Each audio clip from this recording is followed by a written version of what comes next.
Are we live? Oh, are we live? Are we live? I'm posting this on my story. Yeah, let's give it a couple minutes for people to join, maybe. Yeah, we can just give it a few minutes. How's your day going? Sloan? It's been pretty good. Been working on a top secret cult of media project today. Ooh. Are we live on YouTube as well? Should be, yes. Okay, cool. Yeah, I got the notification. Oh, sick. I just want to make sure. Yeah, working on a top secret cult of media thing right now that won't be so top secret in like a month. Sick. And then Sick. we've been cooking some stuff, cult of media wise. We have been cooking. We cook quite consistently. I got chat open here, so hopefully we'll see some people rolling in a little bit. I want to wait for us to have at least like 1 or 2 viewers. It'd be nice. You see the bruise on my arm? It's insane. Funny. People chatting. People chit Oh, chatting. we got some people. Oh my God, we got 6 viewers. What's up, guys? What's up, gang? How's it going? Yeah, I think 6 is a really good place to start at. Truthfully, 6 is a great place to start. 6 is a good number. It's a nice round number. We got me, Emma, Rachel, Christian, all sorts of people. We got Christian? Let's go. What's up, Christian? Hi, Christian. How you doing, man? Yeah. I think we got Francis as well, if Let's they're go. tuned Hi, in. Francis. Say hi if you're cool. Yeah. Say hi in the chat if you're a gangster. Take a little popski in. I'm also gonna go ahead and check out the YouTube one. I always check it. Oh yeah, check you. Yeah, you monitor YouTube chat and I'll monitor Twitch chat. If we do have anybody in YouTube chat, that is. This is interesting. What? Oh, there we go. Yeah, Rachel's in YouTube chat. Whoa. Ethereal Koopa. I'm big chillin', a little hungover, but we vibing. I love to hear it. Real. I love to hear it. I feel that, Rachel. Wi-Fi be silly. Christian, I'm glad you're here. All right, I think we're good to go, I would say. Yeah. Hello. Welcome to Is It Better Than Paddington 2 Live. I'm your Whoa. host, as always, Ben Seltzer. I'm joined today by my dear friend. I'm Sloane Quick Draw Jessamine McCraw. We are doing kind of what we did for Streamathon, where we are doing a live episode of Is It Better Than Paddington 2, where we're going to talk about several movies at once. Is It Better Than Paddington 2 is, of course, the movie review show where myself and a guest come together to talk about whatever movies we've chosen and ask the ever-important question, is it better than Paddington 2? So, what films are we looking at, Sloan? We're looking at 3 films today. I had the great choice to pick today. I gave Sloan the honor of picking these movies. And I chose, of course, Edgar Wright's Cornetto Trilogy, being Shaun of the Dead, Hot Fuzz, and At World's End. The World's End. Yeah, The World's End. Yeah. World's End is Pirates of the Caribbean. Is it? It is. It's the third Pirates of the Caribbean movie. Oh. Yeah, I need to watch those. So, you had seen these before. Yes. I had only seen Shaun of the Dead before, and I did not remember much of it. And I just watched all 3 of them in the past 24 hours. I finished The World's End like 10 minutes before 6 before I came here. That's real. Okay. I watched The World's End the most recently as well. Because, well, I'd seen both Hot Fuzz and Shaun of the Dead before, but I'd not seen The World's End yet. And I saw it a couple days ago with Weslin. Nice. So. Very nice. Yeah, I watched them. I accidentally watched them out of order, technically, because I rewatched Shaun of the Dead, but I watched it second in the trilogy. For those who don't know, if you would like, would you like to explain the concept of the Cornetto Trilogy for the audience? Oh boy, it's just really 3 films that Edgar Wright was making, and the only thing that connects them is that they all feature Cornetto, which is a drink. No, it's an ice cream. It's an ice cream. Yes, Yeah. yeah, the bars. Yes, that I'm always forgetting. It's a type of ice cream. Yes, yeah, they always feature Cornettos. And they also, like, all 3 films are directed by Edgar Wright, written and directed by Edgar Wright and Sean Penn. who also Yes. stars in all three films alongside a few other actors. Yeah, who's the The guy other who's- the other main guy, I can't remember his name Yeah. because he's like the second main character And this is in this all is, the films. this is a thing that's also like stretched across media forms now because they made an appearance. Frost. Nick Frost, yeah. Yeah, they all star Simon Pegg, not Sean Yeah. Sean Penn. Sean Penn is a completely different person. Yeah. Ignore me. Simon Pegg. Simon Pegg and Nick Frost Nick Frost, yeah. are like the two main characters in all the movies. And then there's a lot of recurring other characters. Like in The World's End, the guy that plays Ian is also the commandant at the beginning of Hot Fuzz. Oh, funny. Yeah. Bill Nighy appears in all three movies. He's the stepdad in Shaun of the Dead, the London head inspector in Hot Fuzz, and then the network in The World's End. He's in all three movies. Really? Yeah. Yeah, they have a lot of recurring cast. It's basically just like the same group of dudes making three movies that all feature this brand of ice cream. yeah. And they're great. They're really fun movies. It's a fun like little anthology series. They also have some similar vibes. And it's just that like Yeah, there's always a pub, there's always two guys. they always start off seeming like average comedies, and then halfway through sort of half shift into an additional genre. Yeah. And they all play it really well. Like I feel like other directors could have done the same concept but made it way overstuffed, like made it way too much of one or the other. But Edgar Wright, mwah, Yeah. my king.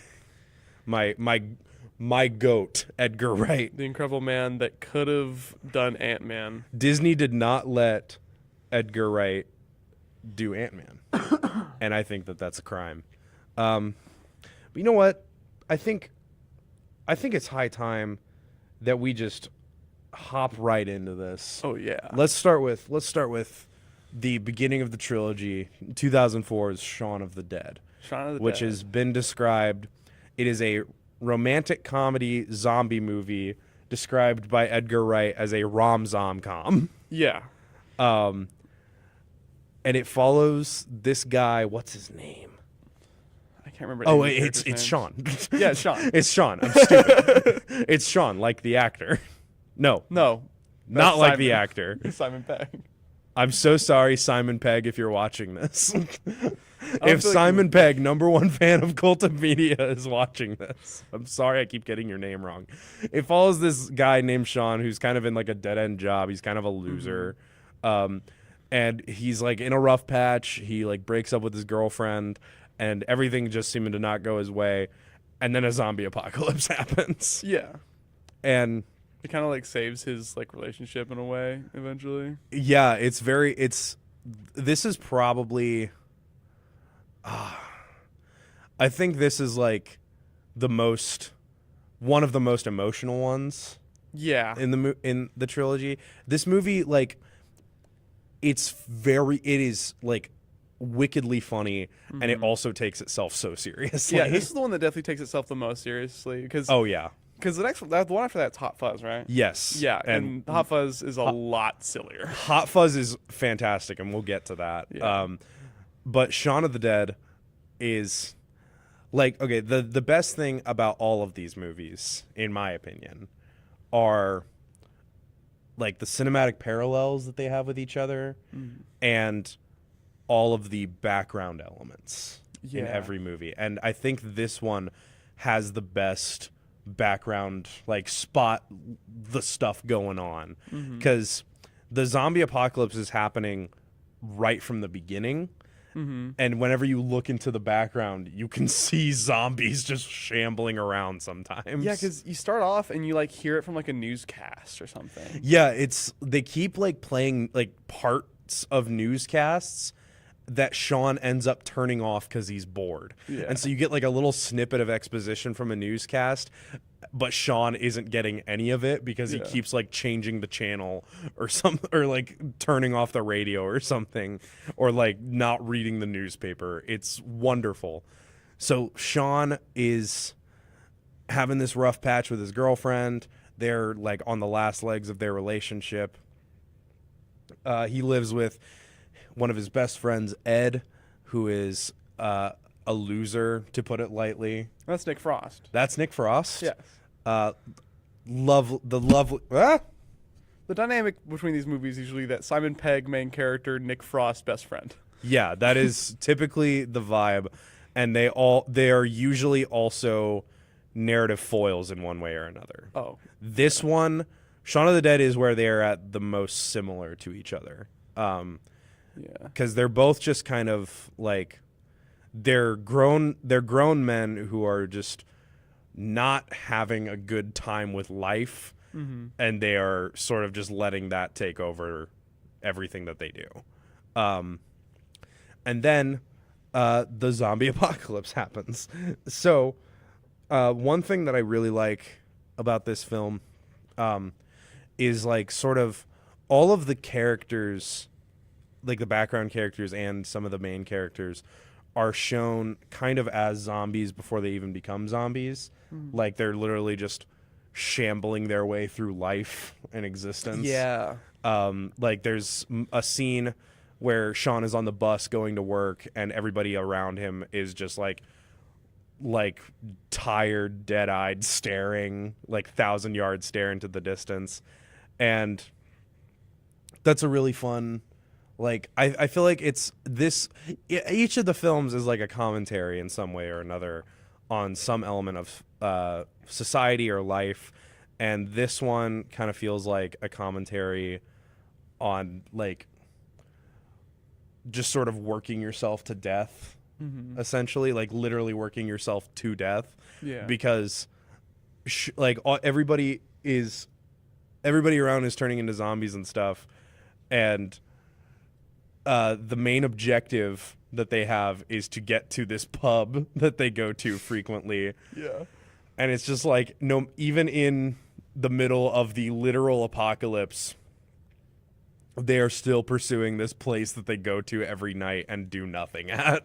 Yeah. Which is kind of funny. And that's one of like the pins of those like cinematic parallels. Is just like there's a lot of repetition happening, and the best one is just them talking about going to the pub. The Winchester, it's Yeah, called. the Winchester. Yeah, we'll go to the Winchester and wait for this all to blow over. Yeah. Let's wait for this whole thing to blow over, and then it almost replays the exact same clip every time, but every time it's a little bit different depending on one, who is still with their group, or like who's alive. Yeah, there's like a scene where Sean and Ed are making a plan for what they're gonna do, and they change the plan like 4 times, and it plays the same montage over and over again, but like it gets like every repeated part of the montage gets a little bit shorter every time. Yeah. And one of the parts of the montage is that Sean's stepdad has been bitten, and so they think he's going to be turned when they get there, so they have to kill him. And that part just like they apologize, and then they apologize even shorter, and then by the last one it's literally just them going sorry and then whacking him. Yeah. It's great. My favorite repetition in the film, because there's in Shaun of the Dead in particular, there are a lot of things where it's like a scene or a moment will happen twice, but it's in different contexts both times. And my favorite one is in the beginning. Sean goes to talk to Ed, and Ed is playing a first-person shooter game, and Sean kind of backseat games a little bit and like tells him where there's enemies at and where to shoot, and compliments him on getting a nice shot. And then later in the film, when they're at the Winchester, Sean has a rifle, and Ed is pointing out where the zombies are and telling him where to shoot and complimenting him. And it's the same exact dialogue over again, but it's a completely different context. And I watched that and I was like, oh my God, that's so cool. It's so good. And It's so great. There's also the thing of Sean going to work. There's 2 parts where he's in the morning and he's getting up to go to work. Oh yeah, when he goes to the shop. Yeah. Yeah, there's there's like this shop nearby where he lives that he goes and like Yes. gets a drink at, or like a coffee or a cornetto, the ice cream every morning. And he does it twice in the film, and the second time is after the outbreak has like really gotten in full swing. And I love this scene because he just goes through the entire thing completely oblivious of what is happening around him. It's so good. It Like- plays out the exact same. The shot is almost paralleled. The only thing different is the exact timing of things. Yeah, and it's a one shot scene as well, which is very cool. But like there's like he goes into the store. There's like blood handprints on like the cooler that he's getting his drink from. There's like a corpse on the floor that he like almost like trips over. He directly walks over it and says something about like no, he just like shakes his head like it's some guy sleeping. Yeah, and like he's just not paying attention because it doesn't mean anything to him anymore. And so he just grabs what he needs and goes. And there's like a zombie that like walks up to him in the street, like gets right up next to him, but he thinks it's just a homeless person asking for change, and so he brushes him off. And it's the same homeless person from earlier in the movie that asked him for change. Which he did give him change then, but he didn't the second time. And also, like, the humor in this movie is just off the charts. Yeah. It's so funny. Like, Sean and Ed have another roommate that is kind of has a stick up his ass, and they get into a fight one night, and Ed, like, he's been bitten, but they don't know that the zombie outbreak exists yet, but the audience does. And so he's been bitten, and whenever he goes upstairs, Ed says, the next time I see him, he's dead. Which is really funny. It's always just small bits like that in that movie. Oh, that really yeah. fly through. And then there's another bit where, like, Sean, it's right when he gets back from the shop, he is changing channels, and it's like forming a coherent sentence. Like the little snippets of dialogue we get from each channel is continuing the previous sentence in a way that makes sense to deliver like the whole news exposition. But obviously Sean doesn't get that, only we do. And then like the special effects are so good. They're actually really good, especially was it 06? 04. 04. This Wow. was 2004. And also, like, all three films were made on, like, a combined budget of a little over $100 million. Yeah. And the effects in all of them are stellar. The zombies in particular, there's a lot of dismemberment in this movie. Yeah. It is very graphic. It starts off like a comedy and then gets very gory really quickly. So, if, like, don't watch this film if you have a weak stomach.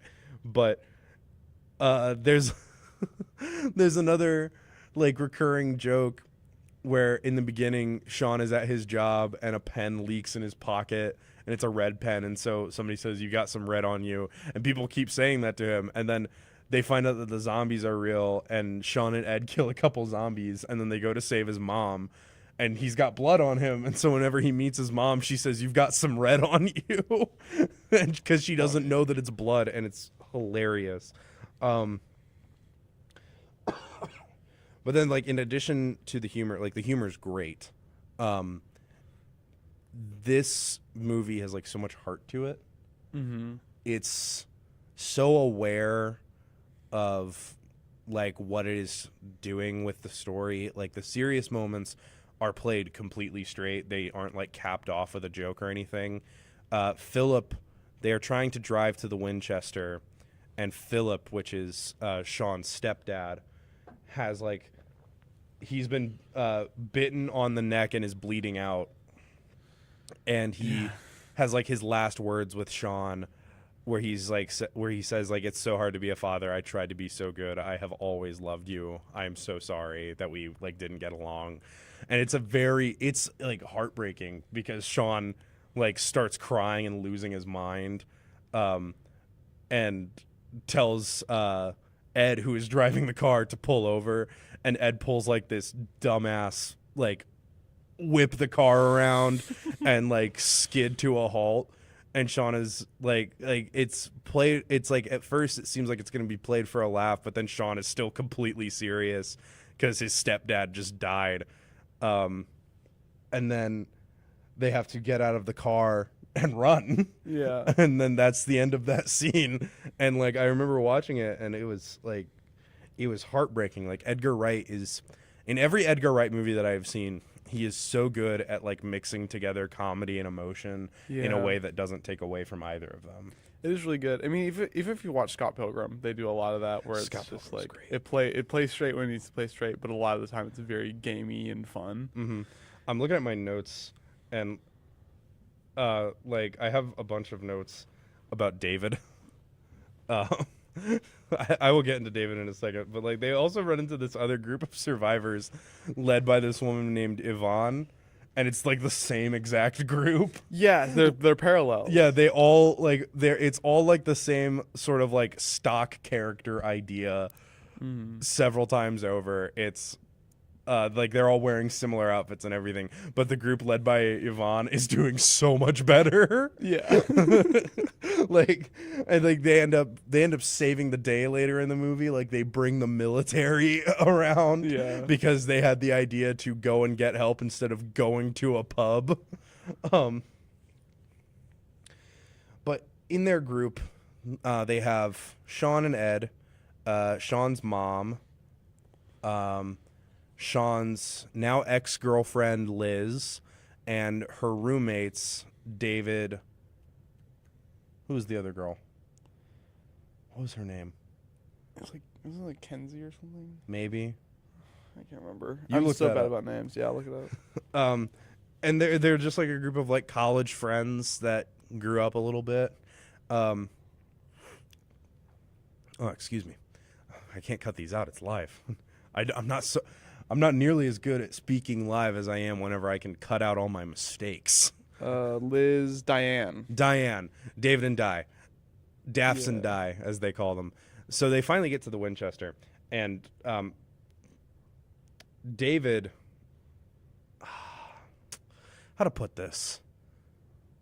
David sucks. Yeah.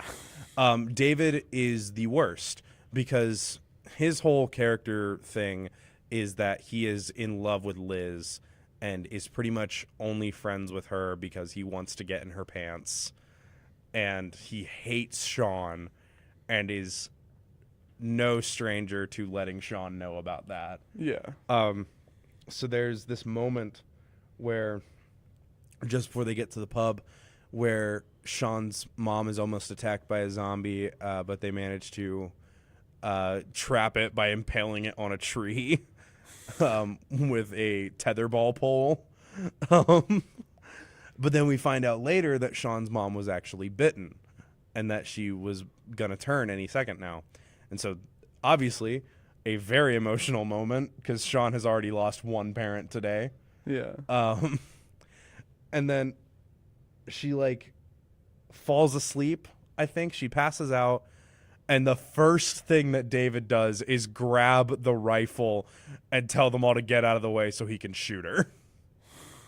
Like, dude, read the room, man. Yeah. And I'm glad that every other character is just like, David, what the fuck is wrong with you? Yeah. I'm glad nobody's on his side.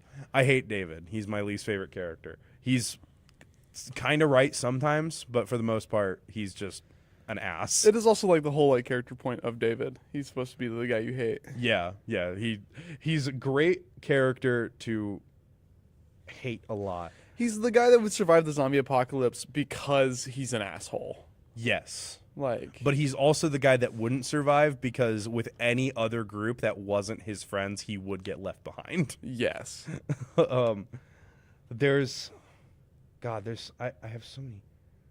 have so many like things that I wrote down that I wanted to talk about, but it's just there's so much.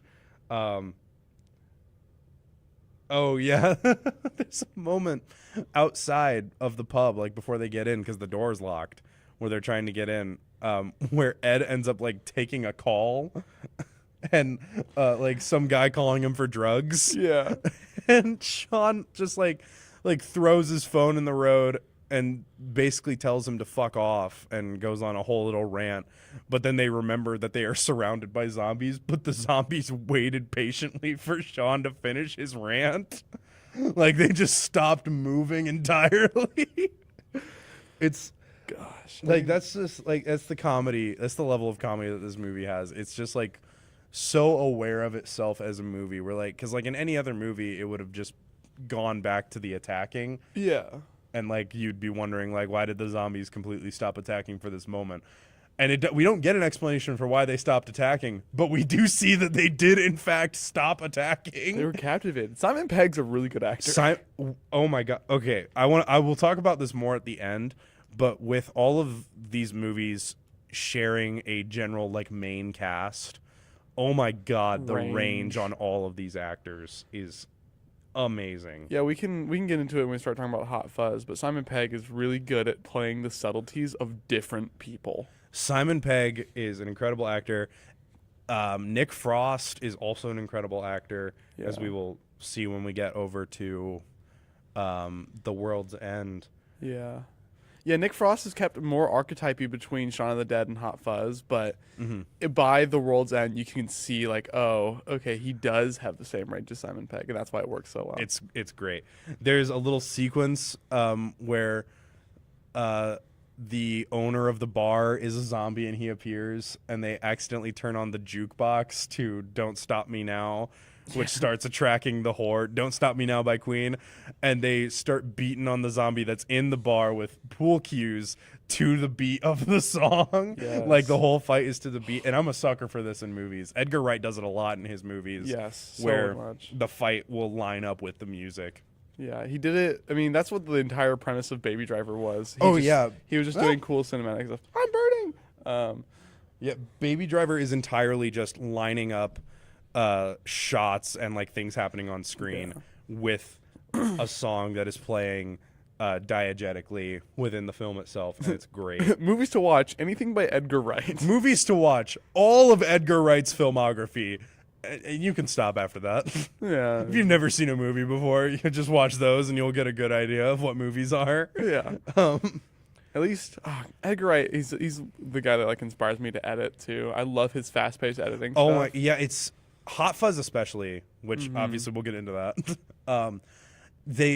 Edgar Wright has such like a snappy and quick editing style, which really works for these movies, especially for scene transitions. He's got. I was describing it to a friend to my partner recently, and I described it as like a very comic book style of editing, where it literally like the scene transitions feel like the cuts and the scene transitions feel like moving your eyes between comic book panels. Yeah.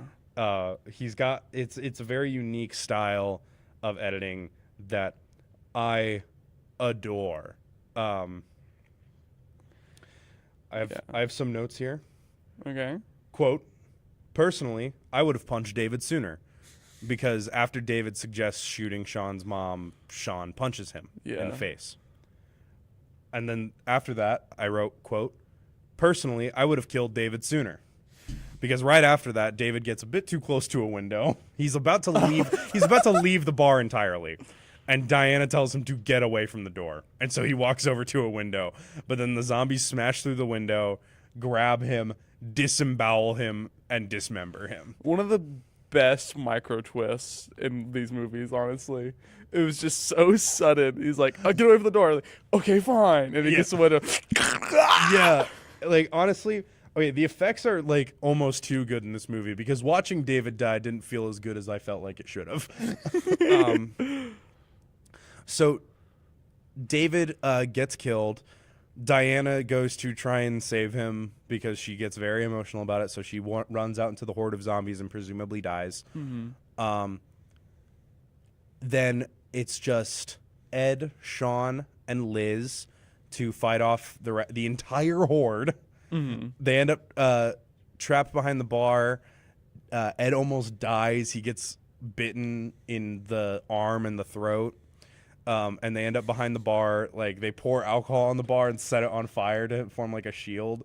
And then they end up going down into the cellar which is where Ed has his little last word scene, which, like, rip my man Ed.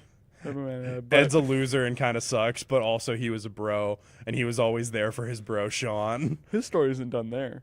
His story isn't done there. They leave him with a cigarette and the rifle, and then what happens to him? You see, is it the end scene of the movie, or is it an after credit? I can't remember. I don't know. I didn't know.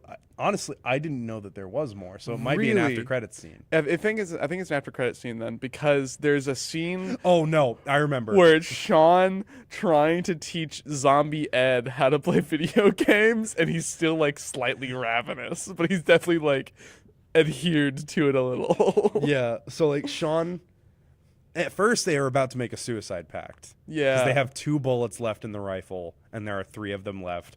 Ed's about to turn into a zombie, and there is almost no hope. Like, Sean and Liz thought there was no hope of them escaping at this point. Then they learn how to get, like, out from the cellar up to the surface. There's, like, a little lift that will take them up. But obviously, Ed is doomed either way because he's been bitten.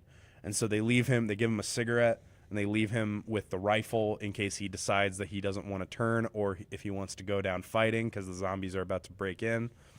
And they have a little goodbye scene, which is just, It's really... it hurts, and it does another one of the parallels, because in the beginning, Ed does a joke where he says he's sorry to Sean, and Sean's like, it's okay.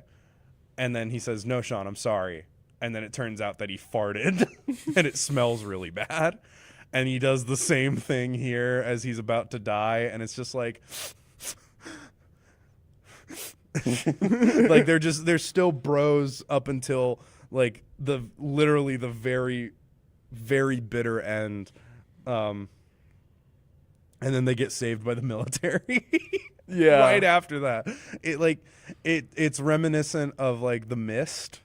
Oh, God. Where everything goes wrong Oh. and then help arrives. Yeah.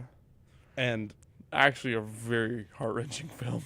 yeah, But yeah. Shaun of the Dead does it pretty... It's silly, but also like, oh my God. Shaun of the Dead does not do it as well. Yeah. Because that's not the intention of Shaun of the Dead. Not at all. Shaun of the Dead is a great spoof as well as being its own great medium. Yes, truly.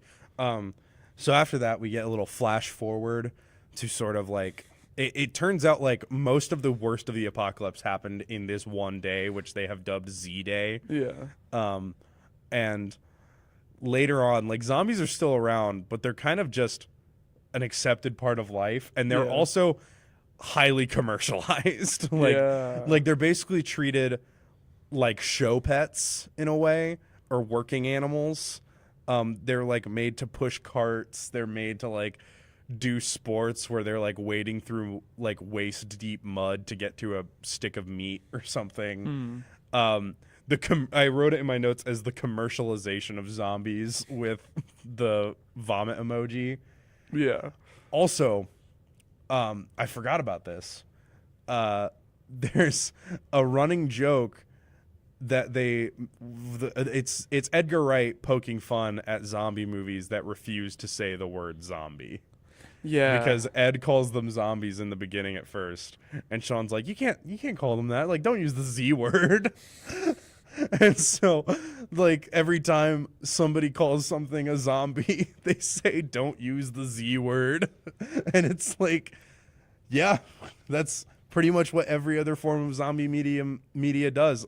Nobody calls them zombies for some reason. The walkers. Walkers. Clickers.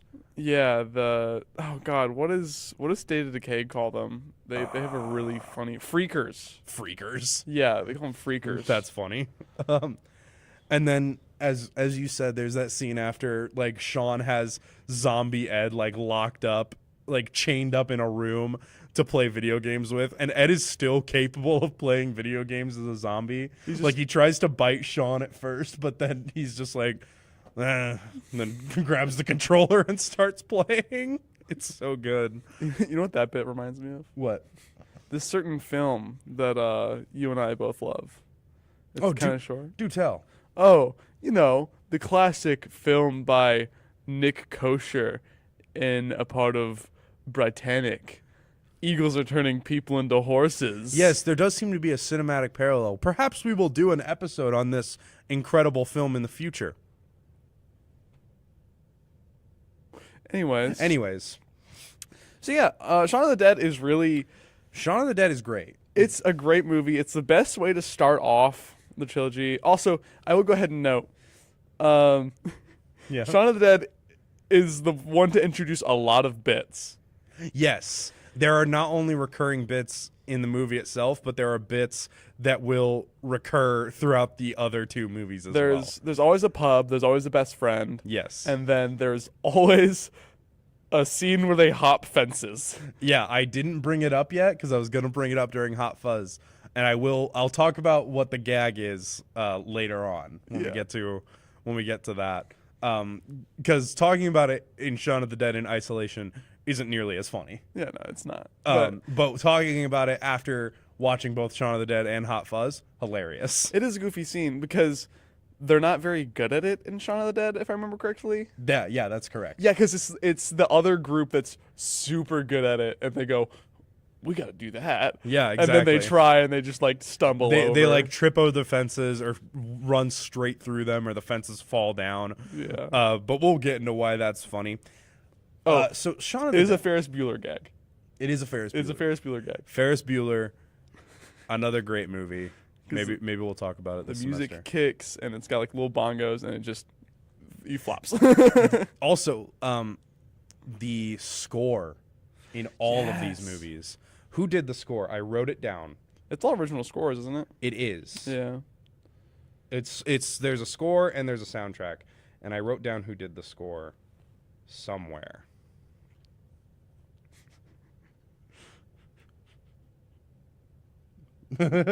Thank you, chat, for popping off about eagles are turning people into horses. Hannah, did you take my ginger ale? Hannah! I have a lot of things. No, I I don't. I have ginger ale. Not anymore. Guys, go watch Eagles Are Turning People into Horses. by David Simon. Arnold. David Arnold. David Arnold did the score. It gets even better in Hot Fuzz and The World's End, in my opinion. But it's also really good in this film. And the soundtrack is really good. Cinematography off the charts. Camera work off the charts. It's so good. Would you like to save the ratings for the end? Or shall we rate each film as we go? I'd say let's talk about them all so I can select everything. All right, let's talk about them all. So, like, I love Shaun of the Dead. It's great. Sorry, back in my earring just fell off. You're good. Great way to kick off the trilogy. Great way to establish kind of what is going on here. Because it starts off playing it like a romantic comedy and then becomes a zombie movie, which is something that the other films will also kind of do, where they will start off as one genre and then flip a switch into another genre about like 45 minutes in. That's another thing. The movies are all fairly short. They are all, I believe, just under 2 hours. And they are like very quick. Like they hit the ground running and they get going. Yeah. They're really great for that. I love it because there's not a whole ton of setup, but the setup that there is feels like the setup to a completely different movie by the end of it. Yeah. So do you have any final thoughts you'd like to share about Shaun of the Dead before we move on? Shaun of the Dead, I always like it a lot, but it is definitely the first of the Cornetto trilogy. You know, like the others have learned from Shaun of the Dead in some great ways, and it gets better. I completely agree. Yeah. It is, in my opinion, it is the weakest of the Cornetto trilogy, but that does not mean it is bad. It is still incredible. The other ones are just better. Speaking of the other ones, Hot Fuzz. Hot Fuzz. The Fuzz. only like police-centered movie I enjoy. The only police-centered movie that's good. Yeah. It's funny, actually. I watched this on Valentine's with Weslin, and I watched this last night in the McLeod Theater. let's go. I was at a play rehearsal, not Sorry. doing anything. I rewatched Hot Fuzz. I've seen Hot Fuzz like 5 times. This was the first time I had watched it, Yeah. and like I did not remember much of Shaun of the Dead, so I didn't really know what to expect from it from the vibe. And Hot Fuzz blew me out of the water. Like, oh my god, this is one of the funniest movies I've ever seen. One of the best action movies I've ever seen. One of the most heartfelt movies I've ever seen. Yeah. And it plays its cards so perfectly. Yeah. Hot Fuzz is also just a decent bit funnier in my opinion. I agree. Just it's got some elements that are really funny. My favorite is when they're talking to the old like farmer. Yes. Yeah. There is a we'll get to that actually. Yeah. We'll get to We'll that. get there. So Hot Fuzz follows recent Sergeant Nicholas Angel, played by Simon Pegg once again, who was once part of the London Police Department but was too good at his job. Yeah. And so he got moved to a small town called what was it called? Oh, Look that up real quick. Yeah. Jamie, pull up the clip. He gets moved to a small town in the country because he is so Sanford. Stanford. Sanford. He gets moved to a small town in the country called Sanford because he is too good at his job and is making the London PD look bad. Yeah. So, Nick Angel is like a very by the books cop. He thinks that the law is here to protect us and nobody should be exempt from that. Mm-hmm. Kind of based. So he goes to Sanford, and he's like so accustomed to city life and city crime that the first thing he does the first night in Sanford, before he is even like officially a part of their police department yet, is arrest a bunch of neighborhood kids for underage drinking. Yeah. And public indecency and things like that. Or his first idea is he's attempting to. Or what does he? Yeah, he doesn't book them. He goes to a pub, like the first night that he's there, and there's a bunch of kids that are underage drinking, and he's not used to the small town life yet, and he's basically told that, the kid, like, they accommodate a few youngsters in the pub because it's safer than letting them be out in the world and getting it themselves. At least if they're in the pub, they are being supervised, Which is kind of real. yeah. Like I'm not going to comment on this because I don't know if we're allowed to. So Yeah. but obviously Nick Angel, he has a problem with that. So he kicks all of them out of the pub. He like goes up to each one of them, flashes his badge, and is just like, "When were you born?" And they give one of them. The first one is just like February 27th. What year? Every year. And he kicks all of the underage individuals out of the pub, and then he goes to leave. And there's this drunk guy trying to get into his car, played by Nick motherfucking Frost. His name is Danny. And Danny, I think, is my favorite of Nick Frost's characters in this trilogy. Yeah, he absolutely is. I love Danny. So Danny ends up getting in his car and driving. So Angel arrests him and is walking him to the station. And on his way, he encounters a bunch of those same kids from before, getting up to hooligan and shenanigans, and so he arrests all of them too, brings all of them to the station. He is not even like officially on the He starts the force next yet. day. He starts tomorrow morning. He says that like he meets one of the other booking officer. sergeants who is like working the desk, and he's just like, "When do you start?" "Tomorrow morning." And the guy at first is just like, "Oh, do you sure you want to book all these guys? There's a lot of paperwork. Like, my pen's running out." And he's just like, "Not to worry." And he pulls out 2 pens, and there's just like a flash montage of him like filling out paperwork and taking mug shots and everything. And that's something I want to talk about. There's a bunch of montages in this film.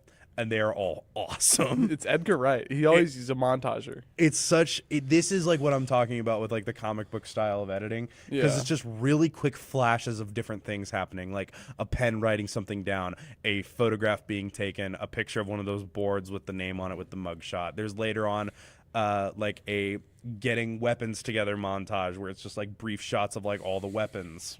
Shame. Yeah. I found out meme whenever I clip. saw him in that fit holding the shotgun that's where the meme came Yeah. from.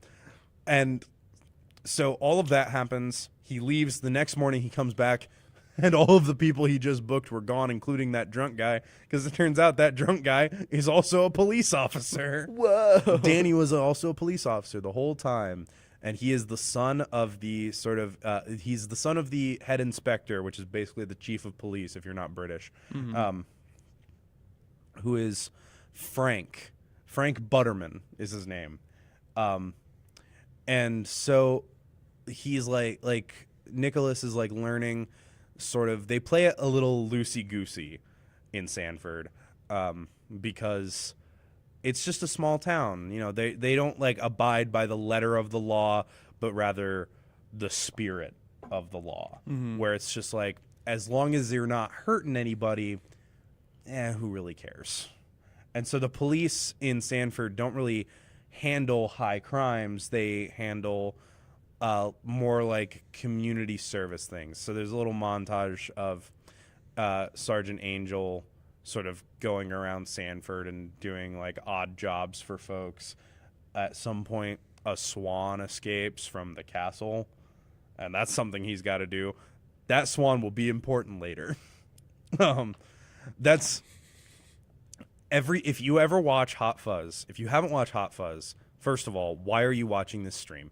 Go watch Hot Fuzz and then watch this later on YouTube or something. Everything that you see in Hot Fuzz will matter later. Yes. And that is one of my favorite things in the movie. It's something I've only ever seen one other movie do this, where like pretty much every detail matters, and that was Bullet Train.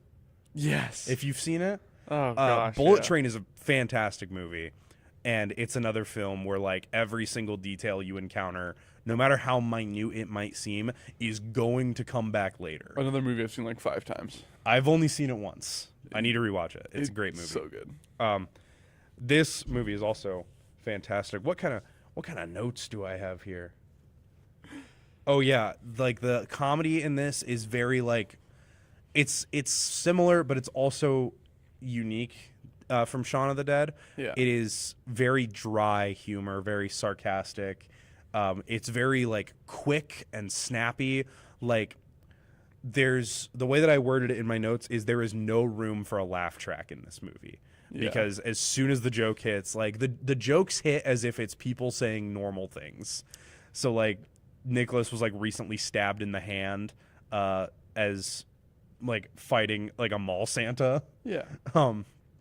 Yes. And in the scene where he's basically being told that he's getting kicked out of the London PD, a character walks in and goes, how's the hand? And he says, a little bit, still a little stiff.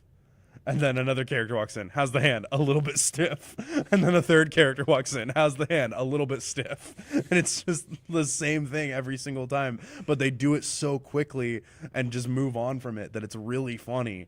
And there's a bunch of jokes like that in this movie where it's just like something happens, like a line of dialogue gets spoken, and they're just like, moving on from that. We gotta go. We gotta wrap this up. It's not just that either. The stabbing thing is so recurring in it that like in the beginning you see him get stabbed. He talks about being stabbed, and then he talks about being stabbed when he's in the new police department and someone asks him what it's like to be stabbed.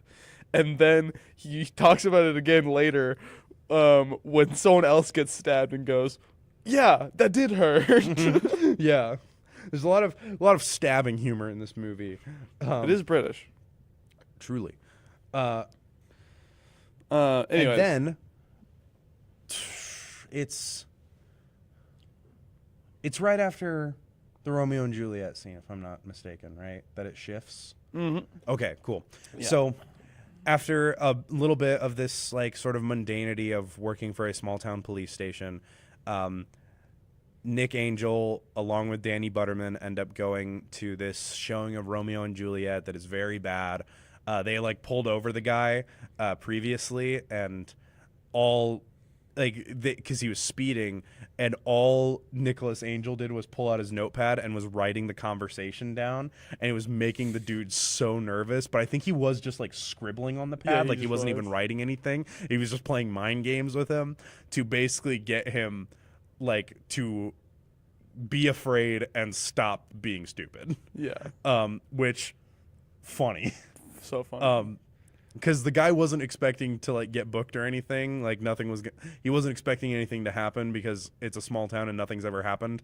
And so just the idea that anything was being written down was freaking him out. And so as a sort of kindness for not giving him a ticket or anything, he gives the two of them tickets to the show, and first Nicholas Angel is just like, we're not allowed to accept gifts from people we've like processed or whatever. I can't remember the exact wording. And then he rips the tickets in half, and then they're about to leave the station, and Danny's dad Frank comes out with 2 more tickets, Boys. and is like, boys, I want you to go to the show to represent the police department. And so they go to the show anyway, and it's very bad. The guy's a bad actor. And he's having an affair with a much younger woman. That is an important detail that will help us later. And right after that, the two of them turn up dead. It's not just that we see like this Grim Reaper figure come in and be like, ooh, Yeah, and then they're dead. Immediately after this, we see a person in a black cloak looking very scary, and then we see them get murdered. Yeah. And then it's staged like an accident, as if they drove off the road and got decapitated by a sign because they were moving so fast. But that is not what happened, and we know that.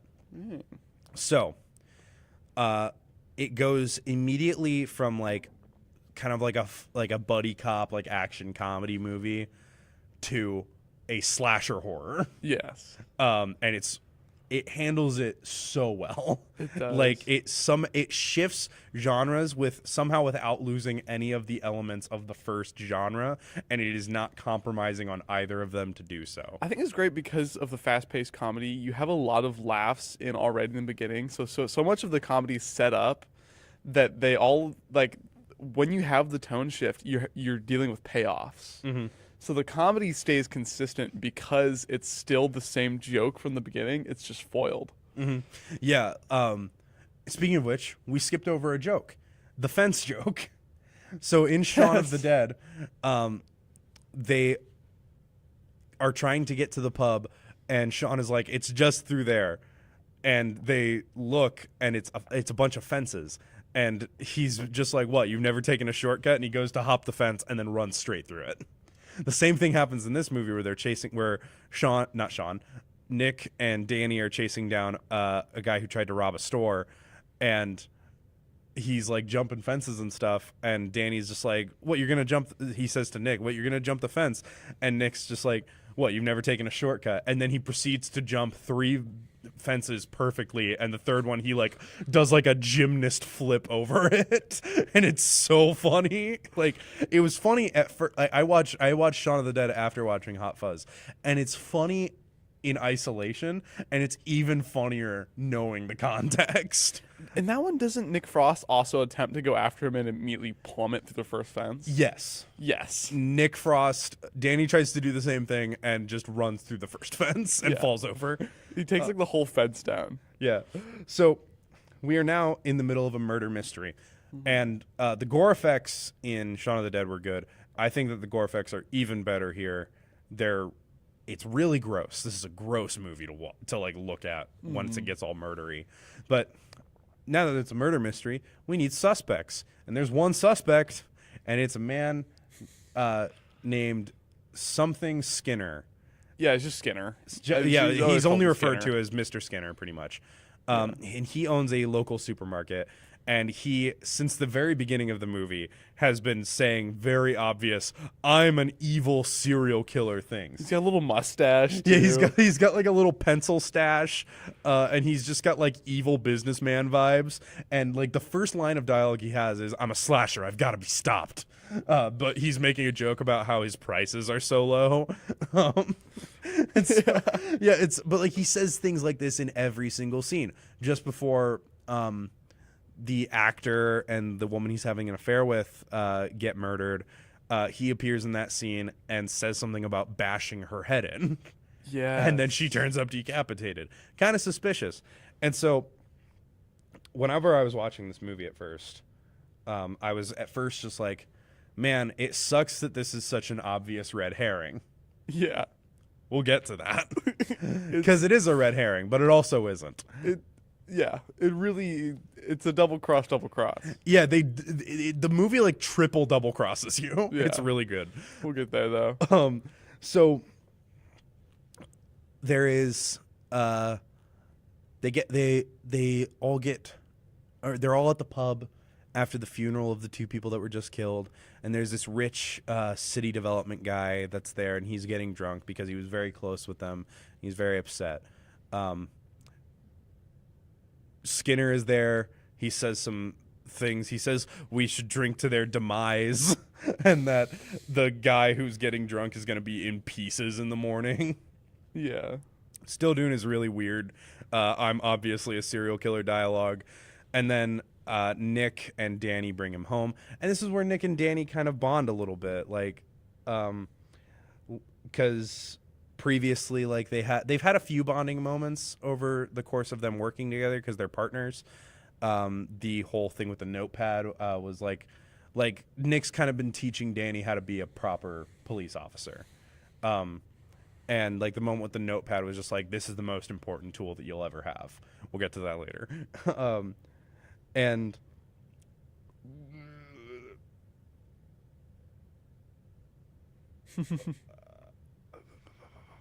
there it is. So, they like are in the bar. They're in the pub getting drunk together, and they're kind of talking about each other's lives. Danny's mom died. Traffic collision, which is a line of dialogue from earlier when the first car accident happened, where Nick was basically saying we can't call them car accidents anymore because accident implies nobody was at fault. Yeah. So they have to call them traffic collisions. So Danny's mom died in what he says is a traffic collision. We later find out that his mom committed suicide by car. Apologies. Trigger warning for like we're going to be talking about suicide and mental illness for a lot of this movie and the next movie. Yeah. Like the first movie is pretty happy-go-lucky compared to the other two. Yeah. Fire. There's still like humor mixed into this scene. Nick is talking about like his uncle who was like a police officer and was a mentor to him, and Danny says like he sounds like a great guy, and then Nick goes, actually he was arrested for selling drugs to students, and then Danny immediately goes, what a C word. I don't know if we can say that one, but my parents might watch this, so I'm not going to say it anyways. And there's also in this movie there are so many piss jokes. Oh yeah. There are so many moments where somebody is pissing on something and just turns around and starts pissing on the person they're talking to. Happens in the beginning of the movie. It happens right in the beginning. It happens with the teenagers that Nick is arresting. It happens with the like city development guy. But anyway, they walk him back to his mansion, and all of a sudden that cloaked figure shows up, bashes him on the head, knocks him out, and sets up the scene to make it look like he was trying to cook while drunk, left the gas on, and the house explodes. Yeah. Really good explosion. Really good explosion. Like, I cannot stress this enough. For having such a low budget, the effects in all three of these movies are incredible. I think it was practical. I'm pretty sure it was practical. I don't know if it was like a model. All the murders were practical, too. Those actors aren't alive anymore. I'm pretty certain that the mansion blowing up was practical. That's so cool. I didn't know that. And then also, like, whenever he gets bonked in the head, there's a match cut to Nick, like, sort of like falling into Danny's couch. Yeah. Like, we see the guy falling, and then it cuts to Nick sitting down. And I love match cuts. Match cuts are great. Doesn't he have like a bag of frozen peas on his head too? Because he's like dealing with being like a hangover or No, something? he's just like sitting on the couch because after they walk him home, Danny and Nick go back to Danny's place for another drink, and they end up watching Right. Point Break and Bad Boys 2. Yes. Danny's basically like trying to get Nick to disconnect from the job because that's Nick and Danny are foils for each other. Danny doesn't really care about the job at all. He's just kind of a police officer to be a police officer, and Nick cares way too much about the job. It's the only thing he really cares about. It was the cause of his relationship ending, which is established early on in the film. Yeah.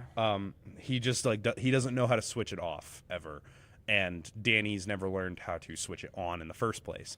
And so over the course of the movie, they both kind of like teach each other how to be better at both aspects of each other's lives, and by the end they are pretty well sorted. They start off as two opposite characters, and then by the end they have met in the middle. Yeah. In the middle. Which is really good. I like that a lot. Mm-hmm.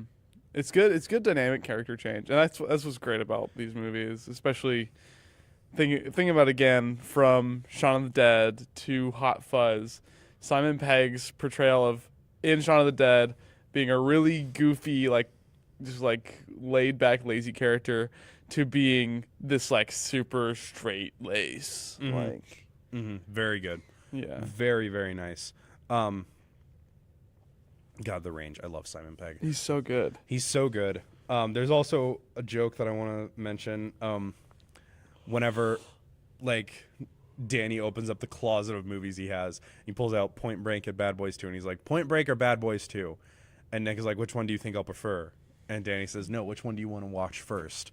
And Nick says, you're pulling my leg. And then it cuts to the mansion where the killer is pulling the dude by his legs to the kitchen, which is funny.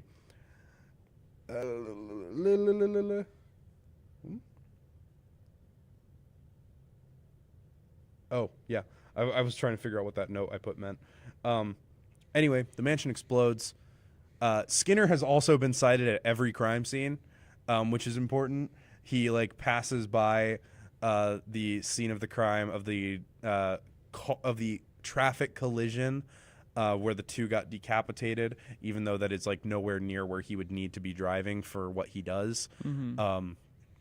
And then he also just briefly drives past the mansion that exploded, and there is a song playing on his radio that has the lyric "Fire to destroy all you've done." Yes, which is funny. They do a lot. There's a lot of good stuff with the score, but also the music. Mm-hmm. Just the soundtrack is really fun. With like how much it goes, like how much. There's a lot of humor within the soundtrack itself. Mm-hmm. That's what I'm trying to get at. That's what I was trying to say. I know how. I know words. I have 2 podcasts.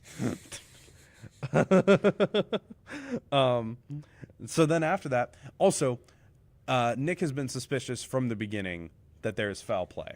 Oh yeah. And all the other cops at the station are making fun of him, particularly these 2 cops called the Andys. Mm-hmm. They are both named Andrew, and they are detectives. I believe that is their official job. And they are kind of just the same guy. It's like one character split into 2 characters, yeah. Which is funny because they are making fun of Nick all the time, and it's just like a really quick back and forth of both of them insulting him, which is I love them. They're essentially twins. Like if you think of like the twin archetype in comedy movies, that's them. Yeah, they like aren't twins in the movie, but they follow that same vibe. Yeah. Which is really fun. And so after that, there's a fair going on. And at the fair, a local journalist, whose last name is Messenger, I can't remember his first name, but Mr. Messenger, goes up to Nick and is just like, hey, I need to talk to you about the guy that just died in the exploding mansion alone. Meet me here, this place, at 3:00. and he goes to that spot, but then Nick is immediately called to like read off the names for a raffle. Yeah. And the names he reads off are, first of all, Simon Skinner. Simon, that's his name. I figured it out. Yes. He reads off Simon Skinner. I don't remember the second name, and then the third name is Tim Messenger, which is the person he's supposed to meet. Mm-hmm. But at this point, we see the black cloaked figure running to the roof of the building that Tim Messenger is standing at, and he pushes this part of the roof off. It's a church. The church roof needs repairs. This is well known. There is a swear box at the police station where every time they swear, they have to put in a different amount of money depending on what the swear was, and the proceeds are going to fix the church roof. So the cloaked figure pushes a column of some sort. Is a gargoyle head? No, it's like this, like kind of triangular, like it's a point. Oh, of something. yes. It's like if you had it's like the tip of an obelisk essentially, but he pushes it off the roof, and just before Nick can get to Messenger to figure out what he wanted to say, it impales him destroys his head and sticks in his neck. And the special effects are so good. Such a good splatter. And yeah, it was gross, but it was so good. It's so gross. And honestly, like, even with the things that we've already seen in this film, because this film is very bloody, it's very violent. With all the things that we've seen even already, with like the decapitated heads and the other murders, this is so graphic in comparison, because we see this guy's head explode and then the piece of the column stays in his neck. Yeah. And then he falls over. And so Nick is just like, I think this is a crime scene. And so Frank is immediately like, okay, we are going to trust your instinct and make this a crime scene, which makes him seem kind of like a good guy, doesn't it? Anyways, sorry if that was a bad noise, Adam. Okay, cool. I thought I dragged the pop filter along the mic for a second. Good, good. So that all occurs. Nick is trying to put all of this together, and he just can't. And at some point, he tells off Danny for something. I can't remember specifically what it was. Danny wasn't taking it super seriously, because everybody's saying that all of these murders are just accidents. Mm-hmm. Sanford has like one of the lowest crime rates in the country. Yeah, it's been voted best village in the year for so many years. Yeah, and it's like they have a lot of accidents though. Yeah, accident rate's high. Low crime rate, large accident rate. So previously, in the film, at like one of those shooting gallery attractions, Nick wins a big cuddly monkey stuffed animal that he, at first it seems like he's just giving it to Danny because he doesn't want it, and then later on, like, he tells Danny off for like thinking it's just an accident and not taking it seriously at all. Like, something is always happening is what he says. And he goes back to the hotel and finds that the monkey has been left there for him. And he's trying to figure it out. And then he is like, he's looking through all of the newspapers. He's doing a bunch of research. Because Tim Messenger was a writer/editor for the local newspaper. And the Andes, who are the detectives, did not want to go through the newspapers to find any connections to anything. So Nick does it himself, and he's starting to figure it out. There's like some crossing lines here, because the actor and the woman that were killed are both connected to the property development guy who was trying to basically build a main road running through the city, which would allow for them to build like a much larger shopping district. Yeah. And so Nick's theory is that Simon Skinner is killing all these people so that doesn't happen, so that he doesn't have to have any competition for his supermarket. Yeah, he runs the only supermarket in town. Very, very cool. But Nick can't do this alone, so he goes to Danny, and he's like, I can't do this without you. and he like mentions the cuddly monkey, and Danny's like, yeah, well, you won it, didn't you? And Nick is like, I won it for you. And it's just like, oh, they're friends. like Nick has been like so sort of like cold this entire time, and then there's just that really sweet moment between the two of them, and so Danny's just like, all right, cool, we'll do this. There's one more before we get to the Skinner bit, right? There's one more murder. There is one more, but there is a little bit. There's something else I missed. Because it's the... I think I missed the... Yeah, we didn't talk about Arthur's shed. Oh, yes! There is a scene, we briefly mentioned this scene earlier. There is a character on the police force who speaks in total gibberish. Yeah. Like every time he opens his mouth, it's just like... Yeah, it's actually an accent. Yeah, because then there are some times where you can understand him. Yeah. Oh, gosh, what do they call it? Is that Cockney? Is that It's way too like gibberish, really thick accent where he might be saying something. But anyway, they go to this guy's shed because they go to this guy's named Arthur's house because he like trimmed his neighbor's hedges without permission. And they're pretty much telling him he can't do that, but they have this other cop along there so that he can translate because Arthur talks exactly like him.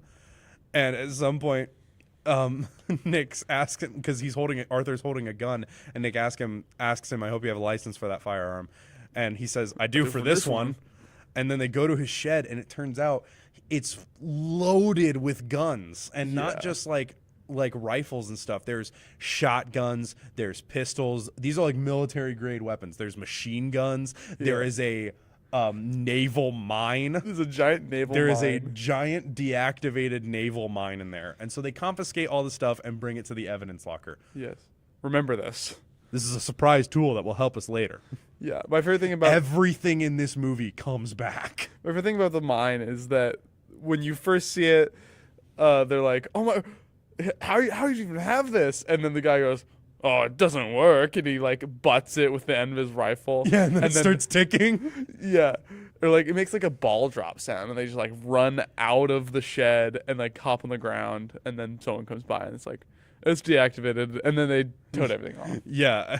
So it's just- remember this. Yeah. This is a surprise tool that will help us later. Yeah. That's all in the evidence locker. And this is a moment where I made a note. The sound design in these movies. Oh, as an audio guy. Oh, like it's sounds that don't exist in real life for the most part, especially during the shed scene when they're confiscating all the guns. Like all of these sounds are exaggerated, obviously, to give it a proper effect. But I don't care because it's music to my ears. Because it's just like so like the sound is so punchy. Yeah. In these films, like it's just kind of like the sound effects are hitting you. They are hitting your eardrums every single time. They're beating those drums. Yeah, because toting all the guns, it sounds like someone walking in a suit of armor. Yeah, and it's great. And like every time they grab one of them, you get one of those like heavy clicking sounds of them like the gun's parts like adjusting as with the movement. And so good, love it. Even when they bump the mine, it like all the sound cuts out. And it's just like complete silence except for the sound of the mine. Yeah, and then they run out and it all starts again. It is wonderful. And then we get to a later scene. This is right after Nick has asked Danny for his help with this case, and Danny has agreed, and they are going around town like gathering like intel and evidence and stuff, whatever they can, and then they get back to the station, and then we find out that it's Danny's birthday, and Nick is just like, Danny, why didn't you tell me? And then we get this really sweet moment of like, he earlier in the film, he's like, we can't use like this time for personal errands, and then he goes to leave the station at this point, and Danny asks him where he's going, and he's like, personal errand, because he's like sort of adopting the approach to policing in a small town that Danny has, which is just like, there's not much going on which means we can kind of break the rule. We can bend the rules every now and then. Yeah. And so he bends the rules in this case because it's Danny's birthday. And so he goes to a flower shop to get him a Japanese peace lily because it's a plant that Nick has himself that he takes care of and is very passionate about taking care of. And so he goes to get one for Danny because he wants to sort of have that to share with him. And then we find out, we get the biggest lore drop from the owner of the flower shop. I cannot remember her name. But she is basically saying, like, that the land development guy that got exploded wanted to buy the land for one reason or another because they wanted to like do the road development, but then according to somebody else, I want to say the actor dude that got murdered, the land was actually way more valuable than that. And so she was going to ask for more money, but then they all died. And so she's just going to sell it herself and move to another town. Yeah. And so Nick, hearing all of this, is just like, oh my God, it's everything I need for my case. Hold on, I'm going to run out to my car real quick. Runs out, and then the black cloak figure appears and stabs her in the throat with her shears. Yeah. And then he starts running. Nick chases after him. He keeps getting impossibly far away. At some point, he gets like an injury from breaking through a window, and he ends up escaping. And so Nick is just like, this was murder. I saw it happen with my own eyes. There was a murderer at the scene, and he ran. And the other cops are still pretty much not buying it. Like, she tripped and fell on her shears. She had an accident. That's the story that they're trying to go with. And it's just like Nick gets really frustrated. There's this really good scene in which it starts with somebody putting a coin in the swear box, and Nick immediately screaming, like, what the fuck is wrong with all of you? And so it's just this scene of Nick going on a huge rant of like, how can you not all see that this is all connected somehow? Yeah. And he ends up getting told off and told to, like, just go home or whatever. And he's like, fine, whatever. And he goes home. And then we get this.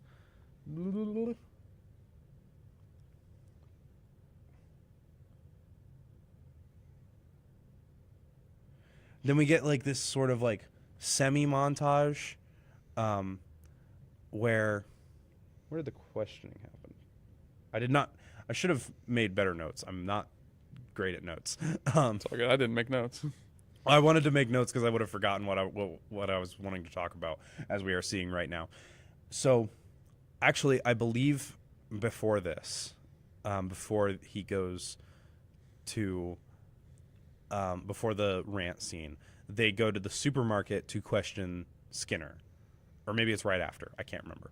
But they go to the supermarket to question Simon Skinner because he is the number one suspect, because of course he is. Yeah. He has been an obvious red herring from the start. And this is revealed whenever Skinner does not have the same wound on his leg that the cloaked figure got. Yeah. So, very obvious red herring, kind of disappointing, but whatever. Anyways, after that, there's like a little montage of that, like, is paralleling a previous montage of Danny and Nick going throughout the neighborhood and doing things, but now Nick just kind of seems like despondent and disinterested in it all because, like, he was working really hard on this case and then he was wrong. But then at one of the markets, because there's a scene earlier where they're at this market, and the clerk lady asks Danny, no luck catching the swans, and Danny says, no, it's just the one swan. Mm-hmm. And so at this point in the movie, the same thing happens, but she says, no luck catching those killers, and Danny says, no, it's just the one killer, and that makes a light bulb go off in Nick's head. He's just like, oh my God, there's two killers. And so he runs to the station to tell Sergeant Frank about it, Inspector Frank, and it's just like, Frank's just like, hey, sleep on it. If you still feel the same in the morning, come back and I will get right on that. And it's just like, fuck Frank. He's awful. He's an awful cop. Oh yeah. And that's the point, as we will get to. But he is an awful cop, and I don't like him. So Skinner goes back to the hotel that he's staying at, and he's just super depressed about it. Like, the lady at the hotel asks if the flower shop owner was murdered, and he like says that it was just an accident. Yeah. Because he's just like started to believe it himself. He's like so dejected from the whole thing. And then the cloak figure shows up in his house, in his hotel. And he rips off the hood, and it's revealed that it is one of the, what are they? The trolley boy of the local supermarket, who is just this big, tall, inbred boy. Yeah, he's very stupid. He is very stupid. He says one word in the entire film, and that is yarp. Yarp. Which just means yes. And then, so Nick and Michael, I believe his name is, fight for a little bit, and Nick manages to knock him out. And then Skinner's voice is coming through on the radio that he has, asking if he was taken care of. So Nick grabs the radio and goes, yarp. And it's a cute scene because it's like he asks a few questions where all the answers are yes, and there's one question where it's no. He goes, narp. Good. And then there's like a good like 3 seconds of silence, and then it turns out that was correct. Yeah. So it's really funny. And so Nick goes to hunt this down and he's figuring out how high up this goes. Danny appears, and he's just like, hey, stay here with Michael, call your dad. I know what's up. Like, Skinner is actually in on it. There's multiple killers. And so he goes to find Skinner, and he finds out, oh my God, like, this is the moment where the movie went from pretty all right to amazing for me. Good. Because I've spent the entire movie thinking, man, it sucks that Skinner's such an obvious red herring when it's definitely going to be like the police chief or something. It's going to be Frank or whoever. Yeah. And then it turns out that I am right. Frank was in on it.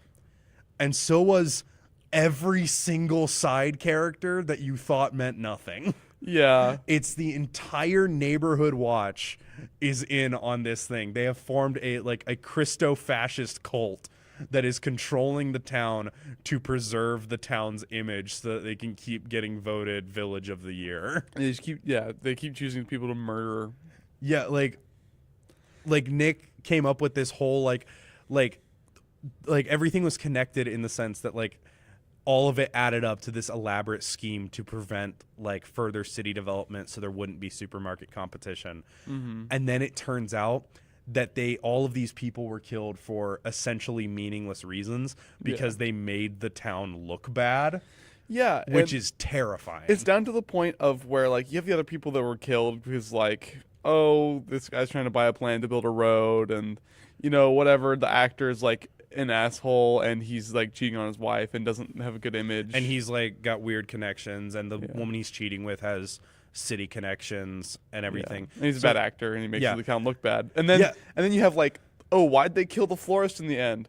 Oh, we didn't want her spreading her good abilities with flowers to other towns. Yeah, they say that like her green thumb put Sanford on the map.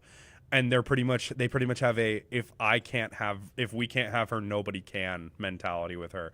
And honestly, that is the most terrifying outcome. A group of people that are keeping a town's image in check by murdering anybody who dares to challenge it.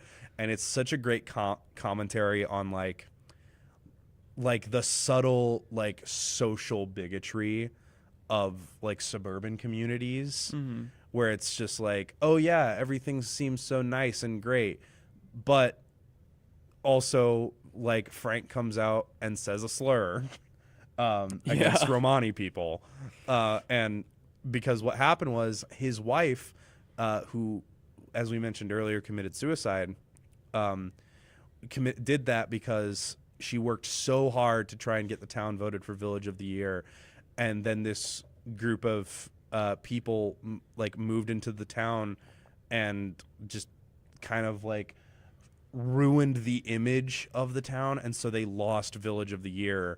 And after all the hard work that she put in, that pretty much made her like that just ruined her pretty much. And so Frank has spent his life since controlling the image of this town to do good by his wife. And it's just like, dude. And so Yeah. they try to get Nick and kill him, because that was the plan. They were going to kill him and make it look like an accident. And he runs. He encounters the corpses of all the people along the way. He encounters the corpses of the underage drinkers from earlier in the movie, who I guess were killed because they were like doing like public indecency and stuff, and because they got booked, it made the town look bad. Yeah. And so he finds the sergeant before him, who was killed for the same reasons that they were going to kill him. It's fucked up. Like, it's like these catacombs under the town that are full of the corpses of these innocent people. And he manages to almost escape, but then is stabbed by Danny, who is then going to take him out into the country and stage it like a car accident. But, plot twist, he wasn't stabbed.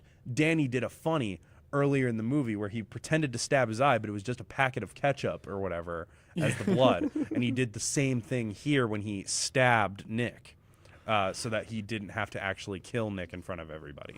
What a jarring scene the first one Right? is. And there's, Yeah, like they're in the pub and Danny's just like, hey, watch this. Fork in the eye. he's screaming. It's so funny. It's And so- then it just turns out it was a prank. Very... It fully just happens when it happens, and I hate things with eyeballs. Yeah. If you ever seen the movie Brightburns, when I has to pull like glass out of their eye, and it makes me cringe. But it was just so. I feel like it was so sudden because they couldn't figure out how to put it in. Like, they could not figure out a good spot for this moment, and so they're just like, just put it in the pub scene. that way we can like establish that is a thing Danny can do, so it can happen later. Hey Nick, Yeah, and it's really funny. It's played as a joke at first, which is why it's so effective later on. Yeah. Oh God. I have in my notes, Butterman, I fucking knew it. if you don't watch any of Hot Fuzz, go watch the ketchup eyeball clip. Yeah, go watch that one clip. It's the funniest part of the movie because it's like the scene is played like completely straight, and then all of a sudden Danny's just like, hey, watch this. If you can watch it where you have like a minute of dialogue before it, perfect. 'Cause Yeah, it just happens. It's wonderful. So then they are out in the country, and Danny lets Nick out of the car to essentially tell him to run, to just get away from here. And I like the lighting design in this scene a lot because they are only lit by the brake lights of the car, and so the entire scene is bathed in red. And I don't think that's really supposed to symbolize anything. I'm not entirely sure. I don't think it is, but it just red light make me happy. Yeah. It Fu- looked good. funny lighting in a movie sets off the good chemicals in my brain. And so then Nick does leave temporarily. He leaves, I believe, to inform. I believe he briefly informs the London police force of what is going on. He goes back to town. He still has like his keys and his knowledge of the police department workings. He goes into the evidence locker, arms himself with all of the guns in the evidence locker that they stole or that they confiscated earlier in the movie. And then as he's leaving, the desk guy is just like, oh, Sergeant Angel, a call for London. There was a call from London for you. And he turns around covered in guns, wearing sunglasses, and has a toothpick in his mouth. And the guy's just like, I'll tell them you'll phone them back. And then Nick leaves. Also, before this scene happens, as he's coming back into town, he kicks an old lady in the face, and it's really funny. Yeah. Because he runs into some people on the outskirts of town, and they immediately try to kill him because it's Nick Angel, because they're part of the cult. And he subdues them and ties them up and steals their horse. Yeah. He rides a horse into town. He had a car, and then he got a horse. And so then he's riding his horse through the town. He tosses a bunch of spray paint to a bunch of local kids and basically tells them, go ruin everything. And then there's this moment. This is like the last half hour of the movie is Nick Angel starting a siege on the town, essentially, gets joined by Danny, who has like decided like stopping this is more important than my own safety. So then it's the two of them, and then the score in this scene is incredible. There's a part in the beginning when the woman at the hotel, it seems like she's calling Nick a fascist, but she's just doing a crossword. And then it seems like Nick is calling her a hag, but he's telling her another one of the crossword answers. And they do that parallel again, where she calls him a fascist this time, and then he shoots her and calls her a hag, non-lethally. They don't kill anybody. Actually, they manage to take the whole town without killing anybody. Really? Yeah. I don't remember that. Yeah, I was keeping careful watch because I was just like, is he going to do this without injuring anybody? Because at first I thought like he was going to do this without actually like shooting anybody, which doesn't happen. But he does manage to do it without killing a single person. I never noticed that. I've seen that movie quite a few times. It's very impressive. So they go on this siege in the town. There's this moment where they like jump into one of the pubs and they like jump sideways firing two guns, which Danny asks Nick earlier in the movie if he's ever fired two guns while jumping or fired one gun while jumping. And then It's like the classic bad boys move. oh yeah, for sure. And then Danny's dad, Frank, shows up and is trying to get them to stop, and Danny stands up to his dad. His dad is with the rest of the police force, and Nick manages to convince the rest of the cops to join his side.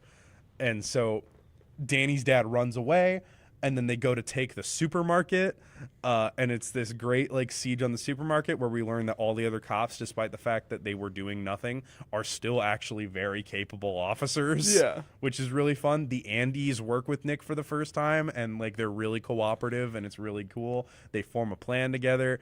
And then Nick gets beat up by Michael again, the giant trolley boy. Yeah. And there's this moment where he's just like, wait, Michael, is this really what you want to do? And Michael goes, yarp.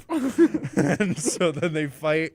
And then, God, there's a fight with Nick like versus Skinner that ends with Skinner's chin getting impaled on a spire of like a model of the town, like one of the spires on the model church, which is how he killed Tim Messenger earlier in the movie. Funny. There's a Point Break reference later on because they watch Point Break. Yeah. Which there's a moment in Point Break, if you haven't seen, where the character Brody is trying to escape and Keanu Reeves' character has a gun pointed at him, but he's become friends with him and so he can't shoot him, and so he just unloads his magazine into the air. That scene happens in this movie, but it's Danny with his dad. But then it turns out that then his dad gets in, like steals Danny and Nick's car, but the Swan's in there.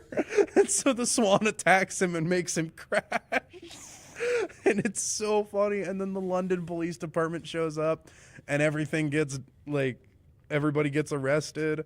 I thought Danny died for a second because one of the other neighborhood watch people shows up and shoots Danny in the chest. And then the naval mine goes off in the evidence locker and blows up the police station. And then it's just after that it shows like the London PD tries to get Nick to come back because they're doing so much worse without him because he was their best officer, and he's just like, no, I like it here. King for that, honestly. Trembly. And then it just shows like a little scene of Nick and Danny being cops together in a small town, and like they're not labeling the crimes as accidents anymore. They're just doing their jobs, and it's great. I love this movie. Like, I'm so sorry if that like synopsis didn't make any sense at all. But it's just there's no better way to like explain this movie than by just watching it. It really is a great movie. Like, I just spoiled basically the entire plot, and I still think that if you haven't seen it, you should watch it. There's so much we missed. There's really Yeah, because there's so many jokes we didn't go over. Yeah. So many like characters we didn't even talk about. We mentioned the shame bit earlier and didn't even bring it up through our synopsis.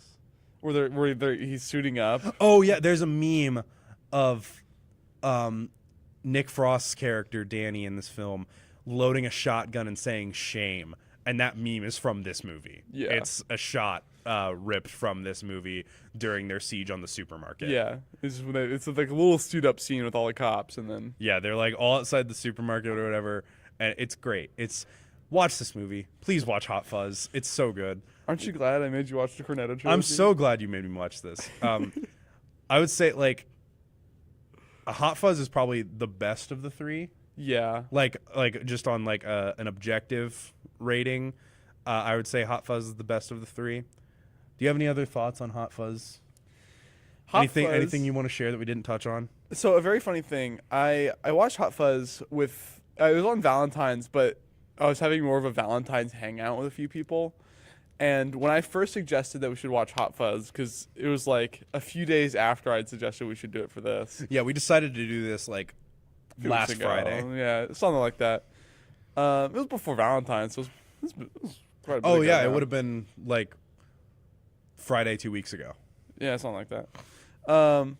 So yeah, it was on my brain, and then like everyone that like was in the room with me was like, "It's not like a cop movie. I don't feel like watching a cop movie." It's like, this is not a cop movie. It's a movie that has cops in Yeah, it. it's a movie featuring cops, but it is not a cop movie. No, it is a brilliant action horror comedy slasher film. Yeah, because like we even get like 10 minutes into the movie, you realize, okay, this is not a cop movie. This is making fun of cop movies. Yeah, and then it just gets even better from there. Yeah. Like, however good you think the movie is while you're watching it, it's gonna get better.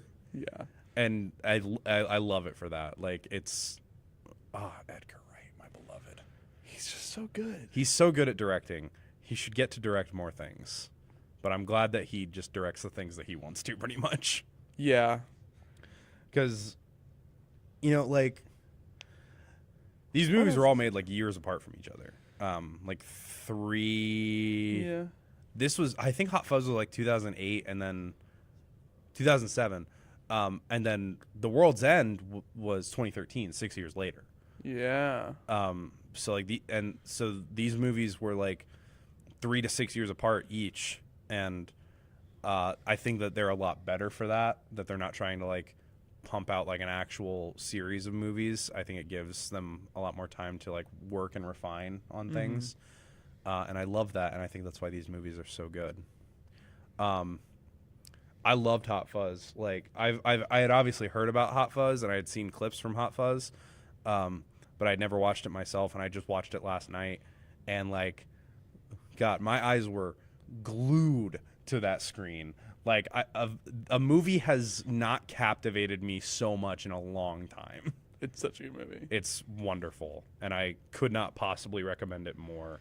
Yeah, it's just the bits are done so well, and the recurring comedy is 9 one of my viewers. favorite. Or 9 viewers. We have 9 viewers. Hey, Hi, guys. What's up? Welcome. If you're just tuning in. Yeah, if you like to talk in chat, by the way, we are like between segments pretty much right now. Yeah, So feel I free. am trying to look at chat when I can. I don't have any notes to look at anymore because I didn't take any notes for the next film. So I'll Yeah. be looking at chat a little bit more. But yeah, hello. I'm so glad you all are here. Oh, this is delightful. Yeah. But yeah, Hot Fuzz, really good. Really good. I love it as a slasher film too. Yeah, it's got like that sort of like over the top gore that is very characteristic of like 80s and 90s horror movies. Yeah. Yeah, it's so like dramatic in its execution, pun intended. It's wonderful. But do I have any final thoughts? Do you have any final thoughts before we move on? Hot Fuzz better than Shaun of the Dead, and it's definitely like up there, pretty equal to the next movie that we're going to. I would say that, like, ignoring my feelings on the movies, I would say that Hot Fuzz is the best one. Yeah, I think it's definitely the funniest one. that's fair. Yeah, it's definitely the funniest. This one, especially if you've watched Shaun of the Dead and you have the context for a lot of the recurring bits, like because they reuse a lot of bits from Shaun of the Dead in this movie and in the next movie. And so if you watch Shaun of the Dead and then watch Hot Fuzz gets even funnier. Yeah. But it's also just really funny on its own. Like, I think this is the most funny standalone of the three. Whereas the rest of them kind of are made funnier by the others. Yeah, and I feel like also Hot Fuzz was the one that really cemented the whole Simon Pegg and Nick Frost thing. Because I mean, they appeared in the new Scott Pilgrim series. They did. They make an appearance in the theater in the last episode. Yeah. Oh, are they like just in the audience? No, they get a full few sentence talking bit. I need to rewatch that. Or like 'Cause they both say a few words. I don't remember that. Granted, I think it was like 2 a.m. whenever I watched it. I've only watched the Scott Pilgrim series once, and it was with you. It was with Me, you, and Riley watched all of it in one night. Yeah, we watched all of it. Rachel was with us too, but they went until like 2/3 of the way through. Yeah, and then they finished it later. Yeah. But, so we watched a lot of Scott Pilgrim. Also, was that was written by Edgar Wright? He did Scott Pilgrim versus the World. I don't know if he had any involvement with the series. Did he not? I'm gonna look this up quickly. He wrote and directed the film, which Edgar Wright's style of editing is perfect for a comic book adaptation. Not that this is about Scott Pilgrim in any capacity, but we're between segments, so I'm gonna. It's my show. I can do what I want. Scott Pilgrim is adapted from a comic book, and Edgar Wright's style of editing is perfect for a comic book adaptation because he will actually throw in the onomatopoeia splash text from comic books, like the pows and the bams and stuff, and it's wonderful. Did he have any No, it's all Brian Lee O'Malley. Funny. That's so funny. The original author. Yeah. Love that guy. Oh, he was an executive producer. Okay. For all the sick. episodes, yeah. Sick. So he did have some involvement. Edgar Wright's incredible. But, he probably had involvement for the bits that were... Since the movie was such a big part of the medium for Scott Pilgrim, it fully influenced parts of the show. Yeah. So that's probably what he was on. Yeah. But yeah, moving on, I suppose.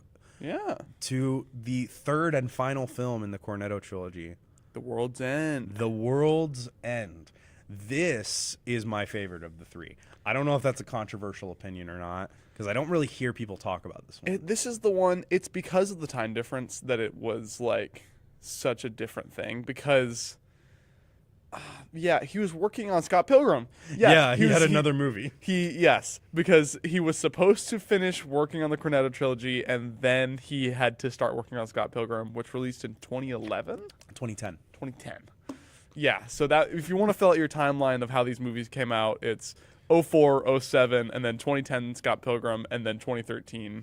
Yeah, so Edgar Wright, for the early 2000s, was making a movie every 3 years. Yeah, which, perfect. Really good. I think that's a great timeline to pace yourself for. I think 3 years is the perfect amount of time to make a good movie. Yeah, absolutely. Just look at the Planet of the Apes, soon to be quadrilogy. And it's not like he wasn't thinking about them before. So true. Because he was definitely thinking about the plot of Hot Fuzz when he was making Shaun of the Dead. Yeah, right? and he was definitely thinking about the plot of The World's End, which let's get into the plot of The World's End. So The World's End, it has the best start.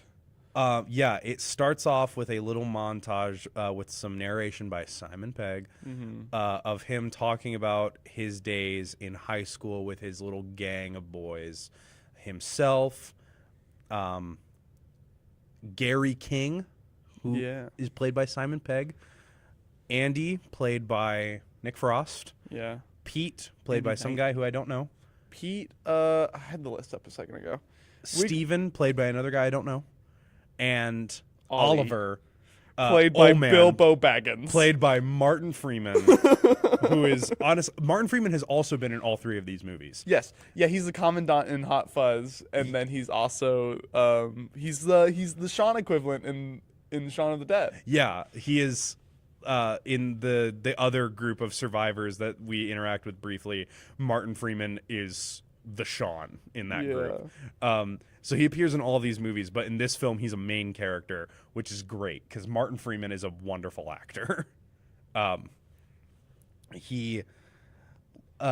So basically, the premise is the intro is Gary King in the future narrating the past of like his time as a young man, as like in like 17-ish, and his group of friends and the shenanigans they got up to, and in particular, this one idea that they had called the Golden Mile. Yeah, in their which hometown. which was going through their town, Newton Haven, I think it was called. Yeah, Newton Haven. Newton Haven. One night, 5 dudes, 12 pubs. Yeah. Basically, a bar crawl through all of the pubs in their hometown, ending at a pub called The World's End. Crazy. So that's where the movie gets its title from, and the title is kind of a triple meaning. It's a double meaning, but I think it's also I think there's a secret third meaning, but we'll get into that. Yeah. Because we got to talk more about the plot first. Turns out, what's his name? Gary King is telling this story in an AA meeting. Yeah. Because he is an alcoholic. Yeah. Also, I should note the story of them being young like that, they don't finish the Golden Mile. Yeah, they stop at like bar 10. Yeah, I think Gary makes it to bar 10 before dropping out. Yeah, and but the rest of them have like all dropped out by the time he got there. Yeah, Oliver didn't make it. He made through it bar 6. He didn't make it to like bar 3, I thought. I'm pretty sure He it was dropped bar out. 6. I thought he drops out early is the Yeah. main thing. And That's then- important. That will come back later. And they're left with Peter, Gary, and Andy in the end, and they're like sitting in a field, and it's just Gary looking up at the stars, and like there's like a shooting star. He's like, I wish for this to be the start of the greatest moments of my life. Yeah. And he's like, and from that moment, I knew that was the greatest moment of my life. Yeah, his life pretty much goes to shit after failing to do the Golden Mile. We see him in an AA meeting, and somebody asks him if he ever regretted not making it to the World's End. And he says no at first. And then immediately he gets out and he gets the gang. He goes to get the gang back together. They are all living adult lives. Peter is like a car salesman. Oliver is doing real estate. Steven is like in property development. And Andy's in corporate law. Yeah. And he goes to each of them individually and tells them that the rest of them are already in. Yes. To convince them to go, and it works. Even Andy? Yeah, the whole everybody keeps talking about this accident that is going to make Andy not want to go, which we can reveal what that is. That's not like super duper important. It's a weird like thing they kept secret, but it wasn't that consequential. Yeah, basically the accident was they both got really hammered. Gary passed out, and so Andy was driving him drunk to the hospital, but ends up getting in a car crash. And then Gary is able to get up and just walk away completely fine without a scratch.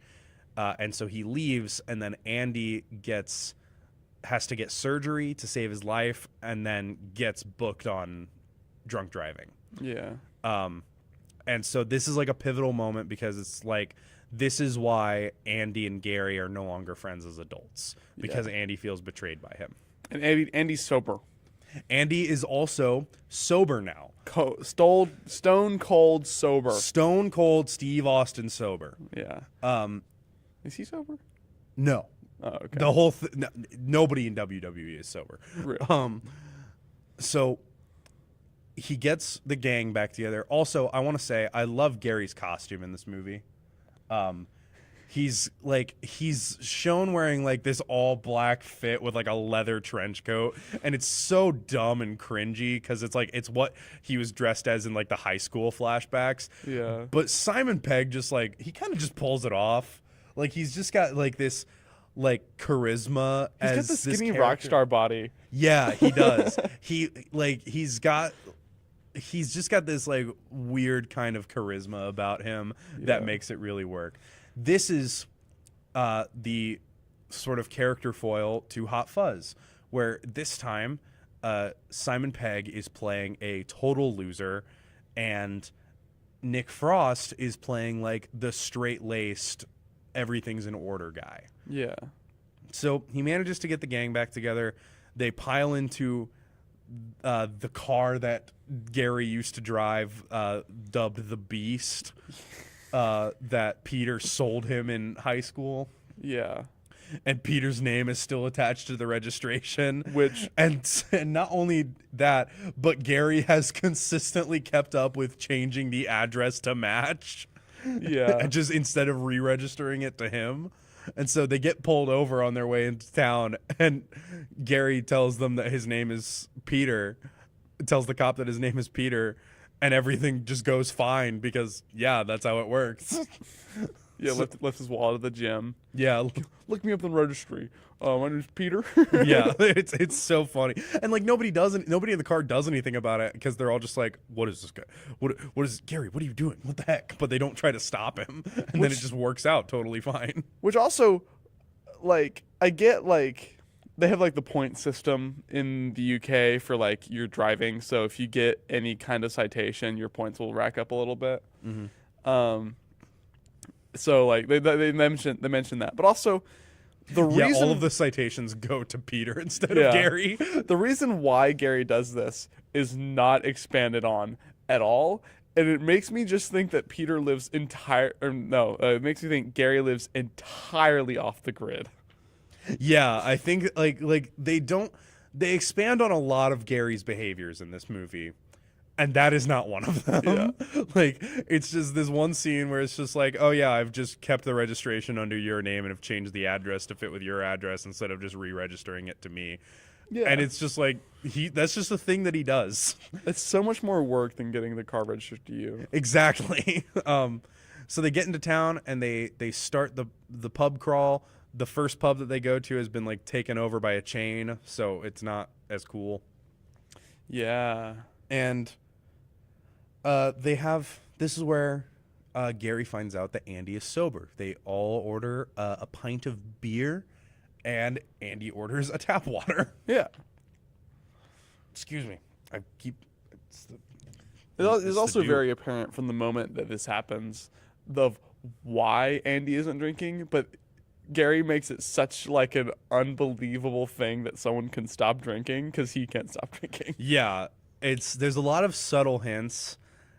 Like it's not so subtle that Gary is struggling with his mental health. Yeah. But after like the AA scene, the hints that like of how bad Gary is actually doing just keep getting dropped throughout the movie until it will later come to a head. Oh, a good thing to know. The only reason that Andy has gone on the trip so far is because Gary has told him that his mom has died, which also when you watch it for the first time, you think, that's why he's doing so shitty. His whole life is a wreck right now because his mom is dead. And, like, it's just all downhill. His mom's not dead. She's not dead. No. He lied about it to get Andy to go on the trip. Yeah, he told them Andy, all.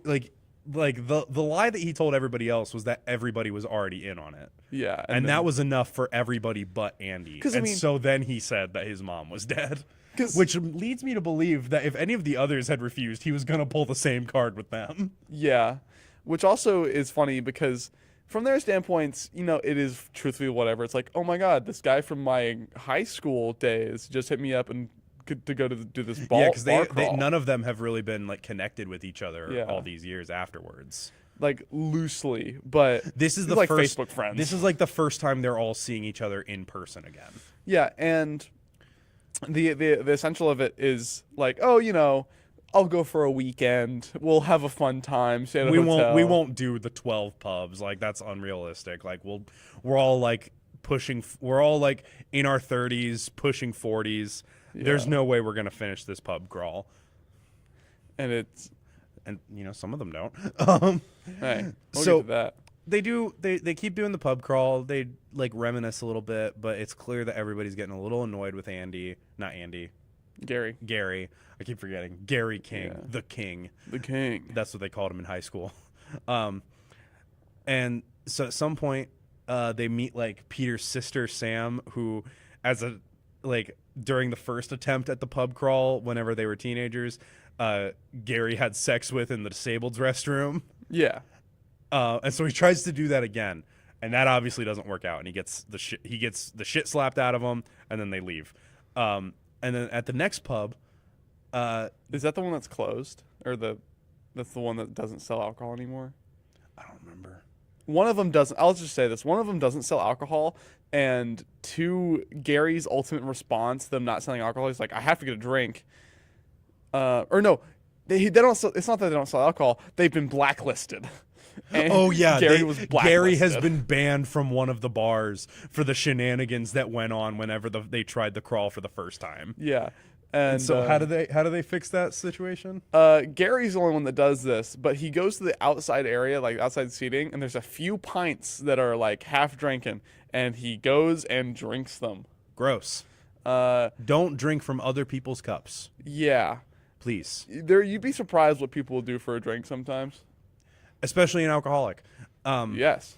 Anyways, they go to another pub, Mm-hmm. and Andy's kind of like prodding Gary for questions, like prodding Gary for answers about his mom's funeral. And Gary gives him some bullshit answers, and then eventually he's just like, I gotta go to the bathroom. Yeah. So he leaves to go to the bathroom.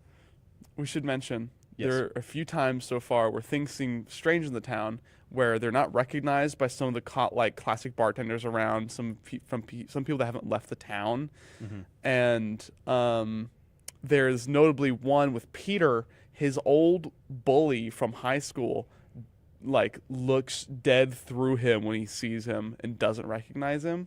Yes. Um, That is right before this happens. I Yes, believe. it is. Yeah, it is directly before. That's why I thought of it. But yeah, so there's some weird stuff like it feels like entirely they've like left the town behind and it doesn't even remember them. Right, yeah. And it's just creepy enough to be unsettling, because it's like it would be one thing if one or two people didn't recognize them, but it's Yeah. everybody And it doesn't recognize I mean, them. it starts off as more of a drama of like so many people have moved on. Why hasn't Gary moved on? And that's what I'm actually, this is a good time to bring that up. I said earlier that the title kind of has a triple meaning. So I'm going to explain the next scene, and then I'll get into the triple meaning. Yeah. Gary goes to the bathroom. At this point, he leaves his phone at the table and gets a call from his mom. With everybody else at the table. And so Andy gets pissed at him.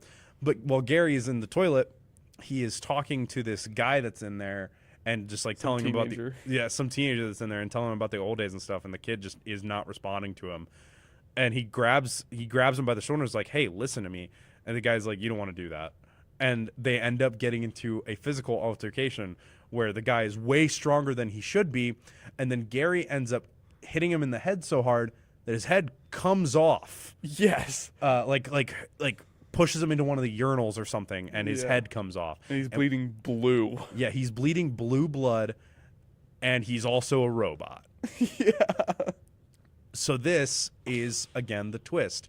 It goes from being a sort of drama comedy to a sci-fi horror. It was so effective. It's so good. That one's really a good twist because it's especially one when you rewatch. Oh, it makes sense, but also it just happens. Yeah, it's just it's like a completely natural occurrence. Like it doesn't feel out of place at all, because this is like sort of like a very is a very emotionally charged moment in the film where the others are basically telling Gary like, hey man, like we can't actually do this, like, you know, we're not actually doing this, right? Yeah. And he just like can't really accept that, and then this happens. Yeah. And like it happens while he's trying to reminisce about the old days and try to tell a kid like what it was like in the old days, and he's not being listened to. And so this is where that triple meaning of the title comes in. The World's End is the name of the last pub in the bar crawl. It is in reference to the fact that there are these robot aliens taking over the town. Yeah. So the world is ending. And it's also, I think, meant to evoke the sort of idea of growing up and moving on from Yeah. like your childhood and your past. In a sense, that is that world ending for you. Yeah. Gary's world has already ended, but he is still trying to live in it, Yeah. and it's not working for him.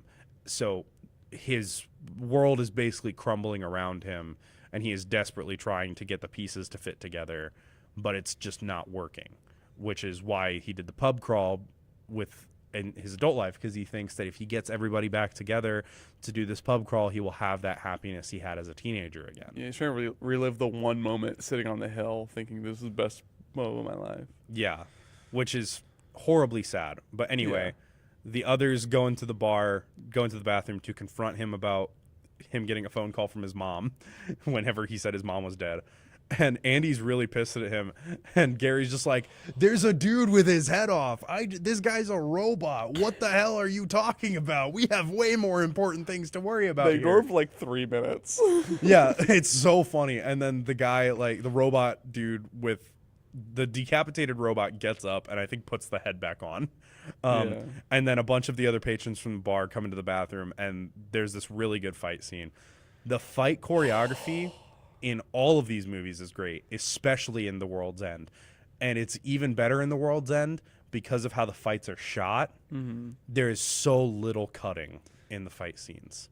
We are at 2 hours, apparently. Let's go. We are cooking. I think it's a time frame thing as well, because for 2013 you have the more consistent use of cameras on tracks Yes. that can be moved and not in a Yes. studio space. And you also and it's also, though, it's so surprising because there's clearly some CGI being used here to make the remove, because these are all robot people that they're fighting, and so they're tearing off limbs and heads and stuff. So it's there's a lot of practical effects at work, but it is enhanced with CGI to make it just happen within the scene. And normally whenever things are done in CGI, like fight scenes like this, they're either very poorly lit to mask any imperfections, or they include a lot of cuts to mask stunt doubles. Yeah. And At World's End does neither of those things. Yeah. It cuts very little during the fight scenes, and they're normally fairly well lit, and it's really good. It's really awesome. I'm a sucker for stuff like this. And Andy has some moves. Andy can fight. He's He He is does kicking sumo ass. moves, and he's slamming people. It's And it only insane. gets better. Yeah. He is destroying some of these robots. Peter's kind of cowering in fear. Gary, The robots are surprisingly fragile.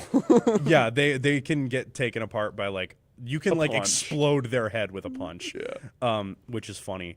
And so Gary's also a surprisingly good fighter. And he has a sort of stumbling to success way of fighting, where he's just kind of kind of moving around the scene and happening to get some good hits in. Yeah. And then the worst is Peter, and then the second best Ollie. Yeah. So they have this little fight scene, and then they go out into the bar, and they decide, I think they're on pub number 4 at this point. They decide that they have to finish the pub crawl, because if they leave town right now, then the robots will know that they know, and that will put them in danger. So they have to finish the pub crawl because all of them know why they're here. And so at this point, Andy pounds 5 shots. Yeah. He gives up the fact that he's no longer drinking, pounds 5 shots that were meant for one for each of them, and is just all right, let's boo boo. And yeah. Oh, the Let's Boo Boo joke is so good. They explain it. So there's a Shakespeare play. What was it called? A Winter's Tale, I want to say. Yeah. There's a stage direction in that play that says "Exit pursued by bear." Yeah. And so they really thought that was funny, and so they used it in high school as a way to indicate that they had to leave quickly. So they would whenever they had to leave somewhere quickly, they would be exit pursued by bear, and then it would be exit pursued by Yogi Bear. Let's Yogi Bear, Yeah. and then or like let's Yogi Bear. let's Yogi and Boo Boo, Yeah. and then let's Boo Boo, and that just means we got to get out of here right now. Yeah. So that happens, and so they go to the next pub, and I don't remember if anything interesting happens. At some point, though, they end up in like a club kind of place. Yeah. No, something interesting does happen. They talk with the crazy guy. They meet with that happens at the club. They meet with Peter's sister Sam again, and Gary tries to tell her about the robot people, but she obviously doesn't believe him, and she's meeting with these two twins who are speaking in monotone voices at the exact same time because they are robots. And so Gary... They're not robots. Hmm? They're not robots. Oh, you're right. They have this whole bit because they're not robots, because robot means slave, but they're not exactly that. So they're not exactly robots. And It's so the zombie joke again. yeah, it's the zombie joke again, where it's like we can't say the Z word, so they can't think of what to call. So like, while this is happening, while Gary's trying to tell Sam, the rest of the group is trying to figure out what to call the robots that aren't really robots. Funny, I just realized there's a bit in Hot Fuzz where Nick calls them cultists, and they say that they're not cultists, they're the Neighborhood Watch. Funny. So every movie has this ongoing bit of calling things what they are, but they're not. Right, exactly. And so the gang's trying to figure out what to call the robots that aren't really robots. Gary goes and tells Sam about everything, fights a couple of twin robots. I believe Steven shows up and helps out because Steven and Gary are both into Sam. But Gary's kind of into her for like the superficial, like he peaked in high school kind of way, and he was kind of into her in high school, and so he's trying to get with her now. Whereas Steven is just like actually in love with her. So that happens. They go back. They still haven't come up with a name for the robots that aren't really robots, and so they start calling them blanks. Yeah, because like I noted earlier, the people in the town didn't recognize them because as much as they have like Assimilated. assimilated, they don't have all their memories, so they're like spotty. So they start calling them blanks because they're kind of like blank slates of the beings, and also blank meaning we don't have a word for this, so there is a blank in the sentence. Yeah, now we can get to how they do this as well with the club. Oh, yes. You get all that exposition. So the club, they go to this bar called the Mermaid, which has been turned Yeah. into a club. They all start partying, and Andy doesn't cheat on his spouse because his wife left him.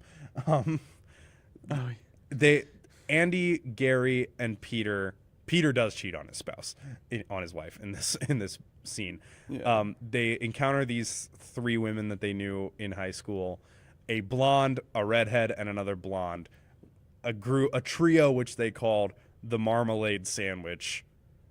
Which, funny, Paddington too, Marmalade. Hey. Funny parallels, cinematic parallels. Anyways, they start kind of grinding on these chicks that are so obviously like also blanks. And meanwhile, Steven upstairs in the club encounters, what's his name? Is this the crazy guy? He's a crazy guy. He's the same guy who played Arthur, the gibberish-speaking guy with the shed full of guns in Hot Fuzz. Yeah, it is. I don't know if he appears in Shaun of the Dead. David Bradley. David Bradley is the actor. I don't know if he appears in Basil. Shaun. Yeah, Basil. Basil. He was also Geppetto in Pinocchio, which we talked about on the episode of Is It Better Than Paddington 2 earlier this week. Wow, cinematic parallels. And he might have been in Shaun of the Dead. I can't remember. He probably was. Probably. If he did, he didn't have as substantial as a role. But Basil was like a crazy old man in town that had a bunch of weird conspiracy theories. And so, of course, Basil knows exactly what's going on. Basically, the robots robots that aren't really robots, the blanks, are from an alien race that is trying to improve mankind by injecting themselves into communities replacing a selected group of people and replacing anybody who does not want to play along, essentially. Yeah. So they are like, they get like a little bit of DNA and then they can replicate you. So that's what the robots that aren't really robots are. They aren't robots as much as they are clones, but they don't always have all the memories. It's a very spotty kind of replication system. And they basically do it to anybody. Oh, what happened? I misspelled the title. Oh, funny. Adam misspelled the title on the stream. I also forgot to even change it at first because we started streaming and then I forgot to hit save. Funny. I'm just sitting there, not done. Funny. So Basil tells Steven all of this information. Steven goes to tell. Oh, also, Oliver. My bad. Sam is Oliver's sister, not Peter's sister. I've been saying the wrong thing this whole time. Yeah. Sam is Ollie. Oliver, Oman, Martin Freeman's sister. Yeah. Bilbo Baggins. And at some point, he references this guy in the club who Sam had a crush on in high school. And that man has been dead for years. And so this is Sam's idea that they have to leave now. And now Steven knows that they have to leave now. And so they leave now. At some point, like, the blank that is grinding on Andy tries to kiss him, but he's just like, he like holds up his hands and shows that he has a wedding ring. And so she like sucks his finger, pulls the wedding ring off, and swallows it. This will come in later. This will come in. This is a surprise tool that will help us later. This doesn't have as many like everything matters moments as Hot Fuzz did. It is recurring bits, but There they're are obvious. recurring bits, but there are some things that are just like one and done. Anyways, they all leave. I believe the blanks start chasing after them, if I'm not mistaken. We have the scenes with Ollie first, don't we? Right. They get out into the alley, and the reason why they called Ollie O-Man is he had a birthmark in the shape of a 6 on his forehead, which he got removed later in life with laser surgery. And this was something that I didn't even notice. But they get into this alley, and they're talking, and Ollie is like, "Guys, come on. Like, Gary had the best idea. We gotta finish the pub crawl. We gotta get to the world's end." In the first iteration of the Golden Mile, Ollie had dropped off like 3 bars ago. Yeah. So the fact that he has made it so long is already kind of suspicious. But then it gets even more suspicious in a little bit because they go to the next pub. Andy is clearly showing a little bit of suspicion of Ollie at this point. They go to the next pub, and there they meet Guy Shepherd, who was one of their teachers in high school. And he's just like, "Come sit down, have a drink." Played by Pierce Brosnan. Yes. Two James Bond Two actors in this trilogy so far. Pierce Brosnan is wonderful. I love him so much. And so he knows that they know, and so he kind of starts explaining, like, the sort of leadership of this alien species is sort of speaking through him. And he explains that, like, we are here to help, but humans are kind of fickle, and so we can't have people in our way, which is why we create the replicants. And one thing that Basil says to Steven is, do not ask what they do with the bodies of the people they replicate. Yeah. Which we will find that out at the end of the movie. So we still got 8 viewers. What's up, guys? Thank you for sticking with us this long. Also, We be rambling. we've been rambling. Our I synopses are appreciate never in a straight line. No, But- we always double back like a few times, but Yeah. I appreciate you all sticking here with us. It means a lot. So they are in this pub explaining everything, and Ollie seems like a little too cool with what's going on. Yeah. And so Andy punches him in the head, and his head explodes into blue blood. Because it turns out at some point in the trip, Ollie did get replicated. And the reason that they found this out is that his birthmark reappeared. And that's a surprise tool that will help us later. And so Pierce Brosnan is like, guys, come on. Like, accept this or we're going to kill you. And this leads to the best fight scene in the movie, in which Andy is just like, Andy does like barbarian rage, grabs 2 bar stools, and starts going ham on the blanks. So good. It's so good. It's such a well shot scene. There's like a recurring bit throughout the fight where Gary keeps trying to get a drink of his beer, but every time he goes to take a sip of it, he gets attacked by another blank until eventually he ends up spilling the beer, and he's just like, oh, come on, because he tried so hard to get to it. Peter, I think, actually fights for once. Yeah, in he this scene. he was a bit more in for it. He doesn't do anything like particularly interesting, but he's there. Andy's obviously kicking ass in this scene.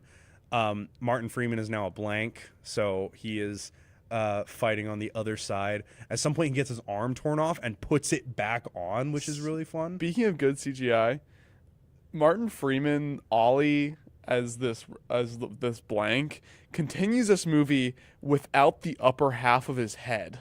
Yeah, he loses the because whenever Andy punches him, the upper half of his head comes off. He's like here up. It's not even nose. It's like you see. It's like the very bottom of the nose. Yeah, up.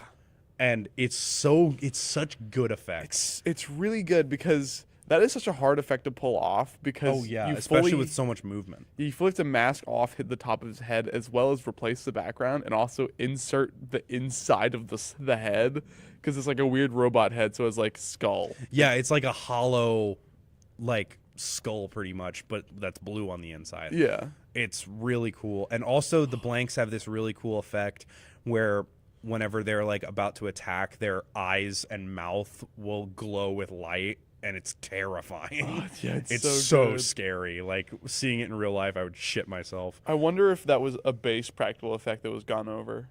It probably was. I feel like it was definitely practical effects enhanced with CGI. Yeah. Because that's something you can just pull off like really easily and cheaply. So I feel like it was just like it was just like too bright for they did actual lights and then just enhance the brightness in post. Yeah. So they have this huge fight scene. They barely escape. Gary goes with Sam and gets out of there and gets her to her car and tells her to drive away. Tells her to just get out of this mess and that he will worry about the boys.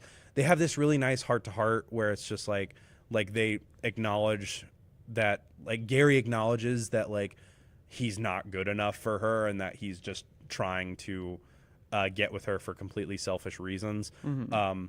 And he says that he'll protect Steven for her, which is just, it's like one of the first bits of like true empathy and humanity that we see from Gary. It's like one of the like most raw moments of just him as a person for the first time in the film. And so it really hits hard with when Gary is having the emotional moments because he's trying so hard to not be that way. Yeah. So he goes back to the others, Steven, Peter, and Andy, and he's just like he tells them what he did, and they're like, how do we know that you're you? Or and then he's like, well, how do I know that you're us? And then they remember the birthmark. The way that the replicants work, the way that the blanks work, is that they replicate you based on your DNA. So any imperfections that would happen later in life, they don't have. So Oliver got his birthmark removed, but since it was in his DNA, the replicant never had the birthmark removed. So they start proving to each other that they're the real deal by showing scars. So Steven has like, what is Steven's scar? I remember Peter and Andy's. Oh, it was on his ass. Oh yeah, Steven's scar is like from getting stabbed with like a broken bottle whenever they were in high school, and so he shows them his ass and shows where he has the scar. Peter's is on his leg from a time when Gary accidentally ran over his leg. And at first he shows the wrong leg, and they're like, what the fuck? And he's just like, oh, wait, and then pulls up the other pant leg. And then at first, Gary's like, Andy, remember that time we tried to play the knife game from Aliens and I stabbed you in the middle finger? And then Andy references the car accident, and how like he got his throat slit open by a piece of broken glass, or his chest slit open, something like that. Yeah. Or whatever. And Gary's just like, yeah, either of those will do. And so Andy flips him off to show him his middle finger scar. And then like, okay, like what's your scar? And not Andy. I keep getting their names mixed up. Gary pulls up his shirt to show a tattoo, and they're like, well, that could like they could have added that in. They could have known about that and put that on purpose. And so Andy's trying to get him to pull up his arm to show off a different scar that he knows he has. And at first, I didn't know why he wasn't doing this, because it would seem so simple. We find out later, and I will elaborate later, if I remember. And so the way that Gary ends up proving that it's him is by bashing his head into a pillar. And showing his blood. And like trying to show his blood, but he doesn't really draw any blood. And he's just like they were just like, well, that was really stupid. And he's like, I know, ow. And then they're like, okay, it's Gary. Because nobody else would do something so dumb. Yeah. And so then they continue the pub crawl. They got to get to the world's end. So they go to the next pub, get into some fights. I believe actually on their way they're like crossing through these woods, and the blank of Peter's old high school bully shows up as bait for Peter, and Peter falls for it and starts trying to beat him up, but then he gets surrounded by the other blanks and taken, and they can't save him. So now it's just Gary, Andy, and Steven. And so they are trying to get to Gary's car. Like, at first, Gary's trying to get them to go to the next pub, but Andy's just like, Andy and Steven are both just like, no, we are not doing this. We are getting to your car and we are leaving. And Andy tells Gary, like, you are either going to come with us or I'm going to knock your ass out and take you there myself. And Gary says like some snide remark, and Andy knocks him out anyways and carries him. And so they get to the car, and there's this big like statue robot thing. Yeah. That just appears, really good effects. It's like a modern art piece brought to life, and it's walking around, and it's got like these like slats in its face that light is coming out of. Really cool looking. It looks like basis animation models if you do 3D animating. Yeah, it's got like the limbs that end in points. It's very angular and blocky. It's just a really cool like design for a monster, for lack of a better term. Can I say a fun thing about CGI? I would love if you said a fun thing about CGI. So there's a great thing to know about CGI, and it's that if you are working in an environment that replicates or is nighttime, that is the best environment for CGI. Yes.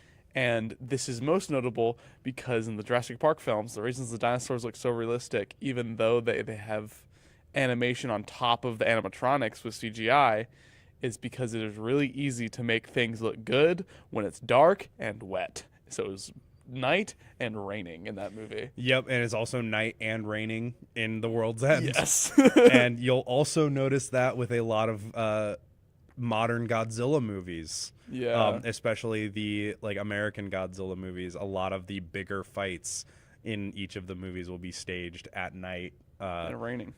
While it's raining or what have you. Yeah, or in the ocean. In the ocean. Yeah, it's wet.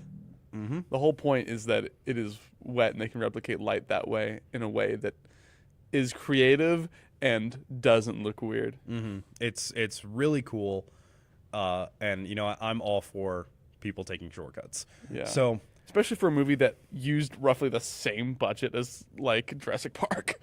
Oh, okay. I don't know where it happened, but they do the fence bit again. Yes. No, they do that. They do that on the way to the World's End. Oh, okay. We'll get to that later then. Yeah. Screw it. So they're trying. So as I said before, Gary was trying to get to the next pub, but they were trying to get to the Beast. And they were trying to get to the Beast, Gary's car. And so Andy's looking at the map, and he's just like, okay, we're here. The car is right here. We just got to go through there. And then they look, and it's the next pub that they are right in front of. They have to go through the next pub because that's where Gary's parked in the alley behind it. And so they go into the pub, and they like put Gary on the bar just so they can check that the car is there. And they're getting ready to leave. And then all of a sudden, Gary is awake and pouring himself a beer so that he can knock this one off the list. This is pub number 10, I believe. This is 11, isn't it? No, 11 comes later. Oh, yeah. Because Steven is not there for 11. Yes. Because they get to the car. Steven,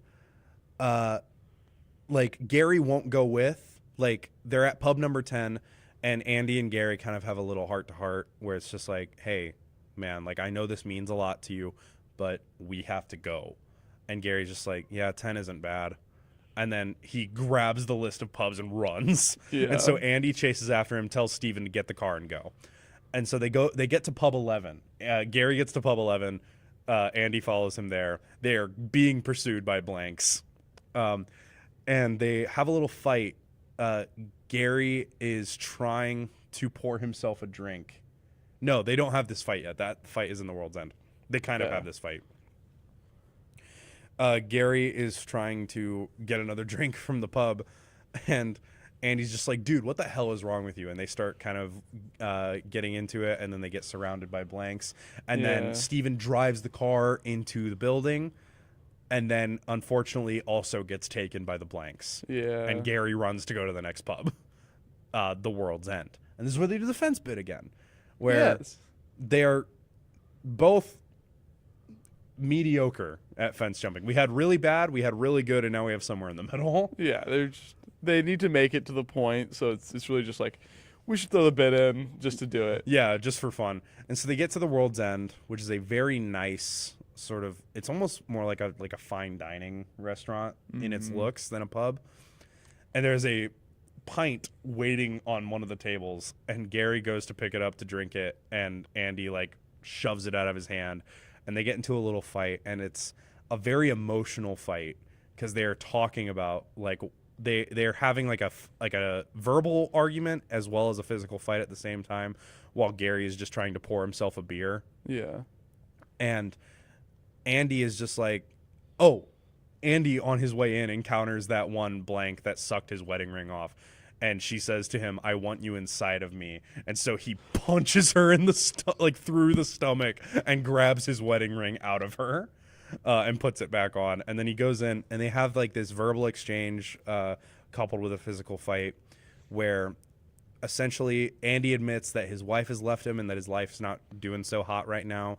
And he had like agreed to come on this trip because like, you know, he was worried about Gary, even though they had a falling out, and like he just wanted to take his mind off his own life for a little bit. And Gary says a line in this scene where like Andy asks him like why this is so important to him, and Gary says, it's all I have. And it's just like, oh man, Yeah. he's like ruined his life over this shit. Yeah. And at this point, his sleeve gets shoved up, and it's revealed that he has like the medical bracelet around his wrist from his AA thing and his time in the hospital. And it's just like, oh man, that's why he didn't pull up his sleeve to show his arm before, because he would have to reveal that wrist. Yeah. And they kind of have like this little moment, and Gary ends up beating Andy in the fight, and is just like, I'm doing this whether you like it or not, and goes to pour himself a beer, but then he accidentally pulls a lever that lowers an elevator platform beneath the World's End where all of the blanks are, And like the network. the network, who is this kind of like god being of sorts, like this HAL 9000 kind of character, voiced by Bill Nighy, who was Sean's stepdad and the head inspector of the London PD in Hot Fuzz. Yeah. I searched it specifically because I knew that the films shared casts. I recognized his voice, and I wanted to make sure it was him. Yeah. So they have this little exchange where like it's Gary and Andy, and then Steven shows back up, he like slides down on a rope. Yeah. And the replicants of their dead friends are there. The replicants of like everybody in the town are there. They've replaced like the entire town except for 3 people. Yeah. One of them being Basil, Yeah. and the other 2 being people that like willingly collaborated. One of which I believe is played by the same guy who played David. Yes. In Shaun of the Dead. Yeah, it's Very funny. Because they run into him earlier. He's like an asshole in the bar. Yeah, and he's an asshole after they save his life too. Yeah. And so the network is basically saying, we have traveled across the galaxy doing this for the betterment of every planet. We see great potential in mankind, but you guys need help. And it turns into this little argument, and this is where like that triple meaning of the title comes in again, because it's like a child arguing with a parent. Yeah. Because the network has produced replicants of the gang as teenagers, including Gary King, and he like is basically offering him like, hey, you can continue your legacy, like you can be the man you were when you were young, like, hey, don't you want that? And Gary's just like looking at this young version of himself, and he's like, piss off, and rips its head off and says, there is only one Gary King. Rules. Great moment for Really, Gary King. really good moment. And then he's like, then they get into this argument, and it basically amounts to like Gary hasn't left his childhood behind. Gary hasn't left his childhood behind at all, and it has like deeply affected him because he like that world has ended. Funny. And he is not letting go of it. Yeah. But in this moment, like he basically defeats the network by arguing like a child. Because every point the network is making in its favor, Gary essentially goes, nuh-uh, nuh-uh, no, humans should be free. We want to do what we want to do. We want to get fucked up and have fun. We want to have a good time, which is kind of his mantra. Yeah. And the network is just like, fine, fuck you. Yeah. Well, he also does make a good point of how many humans do you have to replace before it's completely meaningless to be replacing them? Because like they replaced almost every person in Newton Haven, and they ask like how many people have you replaced in the other places on Earth? Camera died. Oh, funny. We can swap the battery real quick. Yeah. Well, now we know approximately how long the camera battery lasts. Yeah, it lasts about 2.5 hours. Almost to the dot. Did it die or did that thing turn off? Try to turn that off and on. Sorry, gamers, we have some. It's dead. Okay, yeah. Yeah, we have some technical difficulties. Yeah. We'll be getting different cameras soon, hopefully. Oh, yeah. Whenever we get back For about sure. funding. Faux show. I'm gonna try to also let's take a little break here. I'm also gonna try to do these streams. Originally, the plan was the last Saturday of every month, but we talked about the possibility of doing them every other Saturday.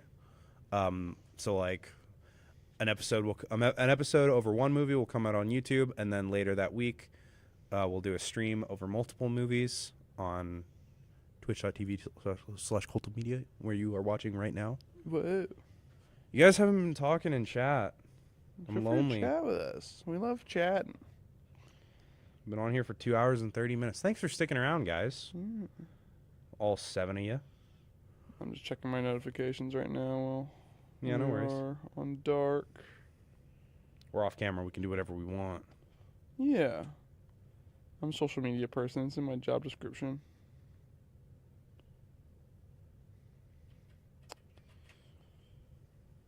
I found out what I'm going to do for that D&D thing happening.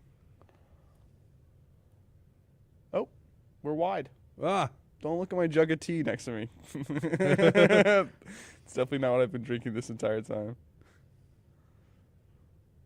It's so funny that it reset the wide angle. It does every time. That's a little sneak peek for you guys. A little sneak peek at the inner workings of Cult of Media Live. Ooh, my phone is almost dead. I'm gonna get out of chat. Sorry, chat. I'm no longer watching you guys. I'm watching. My phone's on 1%, so Plus, that's not I can happening always anymore. see on OBS whenever there's a new chat in. We are almost done. Don't worry. Like Yeah, we 15 are. more, like 15 more minutes. Truthfully. Shrimply. So they tell off the network, and the network is like, fine, fuck it. Fuck you guys. I'm leaving. And he leaves, and all of the blanks shut down briefly. And then so does all of the electronics on Earth. Giant EMP. Because most of technological advancement was due to the actions of the network, influencing human society. So there's basically a gigantic, worldwide EMP. The group of them run from it. Everything is like exploding and going to hell. And then we get some narration from Andy in the future, because then it becomes a post-apocalypse. Yeah. Andy and his wife have gotten back together. He's basically like telling this story to a group of other survivors because he was kind of there when things happened. So he's telling this story to a group of other survivors. He's back with his wife. They have a farm now. This is where we get the Cornetto of this movie. A Cornetto wrapper like flies onto his fence as he's talking about like, I can't even think of a processed food I miss anymore. And then a Cornetto wrapper appears and he's just like, and then he's talking about like, and honestly, all the blanks woke back up, and started just like kind of operating on their own. And some people don't trust them. Some people are fine with them. The Martin Freeman blank, missing the top half of his head, becomes a real estate agent again and has like a soccer ball with eyes drawn on it for the top half of his head. But he's blind, and so he like runs into walls and stuff. It's very funny. And then Andy's talking about like, I don't really know what became of Gary, but I hope he's out there having a good time, and I hope that he has found meaning to life beyond the bottom of a glass. And then, oh my, best part of the movie It's for so me. good. It shows the gang of blanks of the teenage versions of everybody Yeah. being led by a mysterious masked man with a cowboy hat. And they go up to this pub that says no blanks allowed on a sign outside. And they go in and they like toss the sign on the floor, and then they go up to the bar, and the guy pulls down his mask and takes off his like goggles, and it's Gary, because of course it is, as a like wasteland outlaw gang. Yeah, he's kind aged of a little bit. And he's like, he asks for 5 tap waters to show that he has grown. Yeah. And the guy says, you can have something, but not them. And he's just like, oh, no. I think you misunderstood me. You're going to give us 5 tap waters or else. And so like the whole bar gets ready to fight. And then the teenage blanks all like activate their weird light faces. And the bartender asks like Gary who the hell he thinks he is. And he says, they call me the king. It's so And then good. the movie ends. And such a good ending. I want a sequel to The World's End that is about their adventures in the wasteland. The king and his gang in their adventures in the wasteland, because it's such a good concept. It is a good ending. It's for what such it a is. good ending to a movie, and it's such a good ending to this trilogy. Like, this is my favorite movie out of the 3 of them. It's fitting that this is the one that actually ends with an apocalypse. Yeah. Like Shaun of the Dead ends with a fake apocalypse, and then Hot Fuzz doesn't really have like the threat of one, but it's like, It's like kind of like a social apocalypse of sorts. And then this one ends with an world actual. ends. Yeah, the world does end. The world's end. guys, Triple meaning once again. yeah, So like I love that we get like that closure for Gary, where he has finally moved on from his past in a sense. He is still hanging out with like the teenage blanks of his friends, which is kind of weird. Are they the teenage blanks of them? I thought they were just blanks. I think they are specifically the ones that are the young versions of the friend group. Okay. I believe that is what the film was going for. I could be wrong. Tell me in the comments if I'm wrong, and I won't read them. I'll read them, actually. Okay.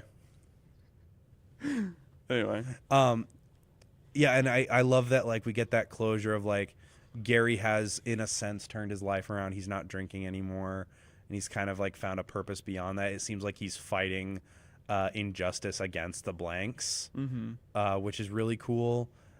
And it's just such a good ending, and I love this movie so much. Like, this movie has like one of like some of the weightiest emotional hits out of the trilogy, because like the other ones are like Sean's life is just kind of in a dead end, or Nick is like too obsessed with his job, and this one is like Gary is a deeply depressed, ill individual that needs help and doesn't know how to ask for it, and so he's basically drinking himself to death. He's both the deepest and most dynamic character of the three. Yeah, and it again builds off that dynamic with Simon Pegg and Nick Frost in all the movies. First movie, they're both losers. Second movie, Simon Pegg is straight-laced and Nick Frost is a loser. Third movie, Simon Pegg is a loser and Nick Frost is straight-laced. And it's the range of these two actors being the leads in all three of these movies is just nuts. It's incredible. Like, it's the same two dudes, and they are completely different people in each of these movies, and I just love it so much. Do you have any do you have any thoughts you'd like to share? Anything we didn't touch on that you want to talk about? Between everything, like recurring bits and between the films, it's also just such a testament to, one, how Simon Pegg's range is as an actor, of course. Yeah. And then also Nick Frost just also pulling the same kind of weight and strength, but also from like Edgar Wright's like view as a director, you have the same few people like working these movies, and you have the same budget across all of them roughly, and you just make these stories that are so all wildly different and still so good. Yeah, like despite the having the same like production leaders, like Edgar Wright and Simon Pegg wrote all three of these movies. Yeah. And Edgar Wright directed all three of them, and Simon Pegg and Nick Frost were the leads in all three of them. Despite all of that, like all of these similarities in the production process, the films are just so wildly unique, and they can stand completely on their own independently of one another. Like, despite it is like an unofficial like anthology trilogy, but you don't need to watch all three of them, and you don't need to watch them in any particular order, because like they have like referential bits, like recurring bits throughout the whole trilogy, but they never reference each other movie. And so like the recurring bits are just as effective if you watch Shaun of the Dead, Hot Fuzz, and The World's End in that order as they would be if you watched it in any other order. Yeah. Like, they all build off of each other the same no matter what order you watch them in. Yeah. And that is really impressive for any series of movies, let alone a series of movies that aren't supposed to have anything to do with each other. Especially like from a like the silly comedy standard of like, oh, comedy comes in threes, guys. Yeah.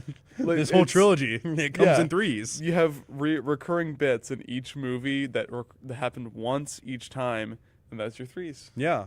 This was just Edgar Wright proving the rule of threes. Yeah. Across, it probably would have. These movies probably would have come out exactly 3 years apart if it wasn't for Scott Pilgrim. Well, yeah, because Scott Pilgrim came out. Yeah, because Shaun of the Dead and Hot Fuzz came out 3 years apart, and then Scott Pilgrim came out 3 years after Hot Fuzz, and The World's End 3 years after that. But if Scott Pilgrim had never been made, The World's End probably would have come out 3 years after Hot Fuzz. Does Edgar Wright make a movie every 3 years? Because when did Baby Driver come out? Baby Driver came out in 2016. Adam, pull up the clip. 2017. Close enough. 4 years. Oh, yeah, because he got denied for reading Ant-Man, so he had to write a different movie. Funny. Yeah, like, I don't know. I love Edgar Wright. He's one of my favorite directors. He's an incredibly talented individual. And I love, like, all the actors in these movies. They have such good range. And it's just, watch these movies. Please watch these movies. Watch them. Please. They are really good.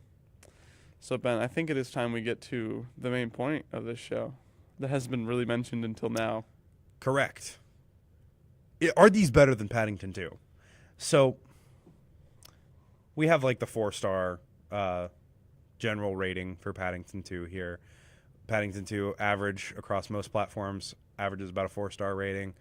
So not individual movies. What would you give the Cornetto Trilogy as a whole out of 5? As a whole? Yeah. Like consider your individual ratings for each of them, but I just don't want to do math. That's so true. like as a whole, what would you rate the Cornetto Trilogy? I don't want to be that person to give this like 5 stars, but also like I think it's well worthy of it. I explain your reasoning. Explain. Well, we already yourself. talked about how like it on its own is like it has like the elements of comedy that really make it to that peak, but also just is a medium of a trilogy that isn't like a cohesive storyline and their own like anthology type stories. Mainly united by by a brand of ice cream. Hilarious. Edgar Wright, you are so funny for connecting 3 movies for a trilogy by putting ice cream in all of them. And they could have been the Pubs trilogy and it would have made sense. Cornetto being the connecting point, hilarious. Very funny. But beyond that, just like showing like how this single set cast that doesn't change much. Hot Fuzz had the most cast because it had a full town, but like everyone played such a different role in all of these, and just seeing And like how you can do that. and like every actor was playing a distinct character no matter what. Like the guy who played David in Shaun of the Dead, he's in all 3 of these. Yeah. He's one of the police sergeants in Hot Fuzz. He's the one with the big sideburns. I can't remember. Tony Fisher, I think his name is. He is David in that movie, Tony Fisher in that movie, and then he's like a side character in this movie. But he's still playing like 3 fairly distinct characters. Is he Guy in this? No, he's the bar guy. Yeah. Yeah, he's one of the Yeah, he's one of the collaborators. Yeah. I believe he's credited as. And you know, it's just. I'm also my rating.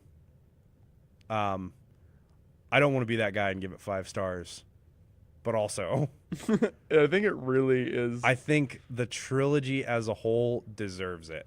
I don't think I would rate. I don't think I would rate any of these individually 5 stars. Exactly.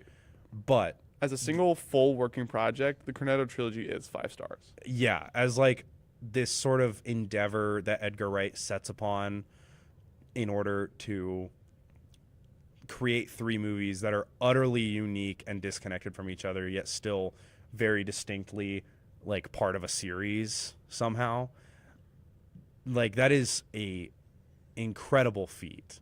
Like it brings to mind like other anthology series are normally shows. So the 2 that come to mind are Black Mirror and Love, Death, and Robots. Okay, I was thinking Star Wars: The Clone Wars. Kind of an anthology sometimes. Yeah. Whenever it wants to be.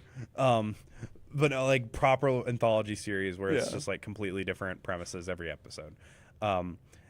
Those still are like, even though they're anthologies, they're very like Black Mirror, you can always tell that it's Black Mirror. Yeah. And Love, Death, and Robots, like that's the title is the thing that unites every episode. Every episode is either about love, death, or robots, but they're all in different animation styles. And so like you can't really like if you were to watch like 2 separate episodes of Love, Death, and Robots far removed from each other, I don't think you could tell that they were part of the same series. Yeah. Like I see clips from Love, Death, and Robots, and I'm like, what is this from? And then someone will say, Yeah. it's from Love, Death, and Robots. I'm like, it's what? Yeah. And Black Mirror is kind of like you can always tell it's Black Mirror, but you can tell it's Black Mirror because the premise of every episode is technology fucked up sometimes. Technology bad. Phone bad.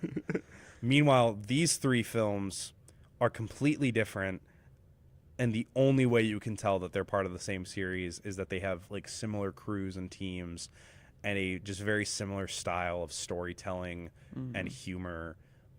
However, they are all so distinct on their own that you could so easily watch one of them and not know that the other 2 exist, and you wouldn't like you'd be missing out because you like might not have seen Hot Fuzz, but you would not be like missing out on the story or anything. Like you'd be getting everything. Like that's the thing. Like each of these movies gives you its all on its own. Yeah, the jokes all hit like if you watch them in any order, like we said earlier. It's just like the fence bit. No matter It's great. what way you look at it, like there is a certain steez to it being Shaun of the Dead, Hot Fuzz, and then The World's End, of course. But also, I think I watched these movies, Hot Fuzz, Shaun of the Dead, The World's End. That's how I watched them whenever I did this like rewatch. Yeah, and that also just completely works. Yeah. And just because they're all stylized differently, but you get the same motif. I would argue honestly that watching Hot Fuzz first and then Shaun of the Dead makes Shaun of the Dead way funnier. That's Because fair. Hot Fuzz, I think, is funnier than I think this is the funniest of both of these on their own. Yeah. And so if you watch Hot Fuzz and get the funniest of everything, and then watch Shaun of the Dead and The World's End and see the bits compounding, it makes those two movies even funnier because of it. Yeah, that makes sense. So yeah, I'm gonna have to give this 5 stars, which of stars. course makes the Cornetto Trilogy a 5-star, better than Paddington 2. Do you have Look any at it, thoughts guys. about that? The Cornetto Trilogy. Have you seen Paddington 2? No, I've been on this show twice and I've not seen Paddington. It's not. 2. It's never been a requirement. For a show called "Is It Better Than Paddington 2," we have never talked about Paddington 2. Yeah. That's a surprise tool that will help us later. Anyways, you have any final thoughts you'd like to share with the audience, with our viewers who have stuck with us for like 2 hours and 40 minutes? 2 hours and 50 minutes. You are masochists. Wow. Yeah. If Edgar Wright, Simon Pegg, or Nick Frost ever sees this, I love you. I love you. You're an inspiration to me every day. Edgar Wright, your editing style inspires me to be an editor. Edgar Wright, your work in sound design, especially in films like Hot Fuzz and Baby Driver and Scott Pilgrim vs. the World, makes me want to cream. Yeah. Simon sorry to the audience for that mental image, but it's the only way to describe it. Simon Pegg and Nick Frost, you make me very happy to. You guys are such a great duo. Yeah, just you guys make me happy to make stuff. I So- aspire to make stuff that you're in. I need you 3 to make more stuff. Yeah, truthfully. Simon Pegg, Nick Frost, and Edgar Wright. If you're watching this, which you totally will, number one fans of Cult of Media: Simon Pegg, Nick Frost, and Edgar Wright. Guys, can we get this to Simon Pegg and Nick Frost? And Edgar Wright.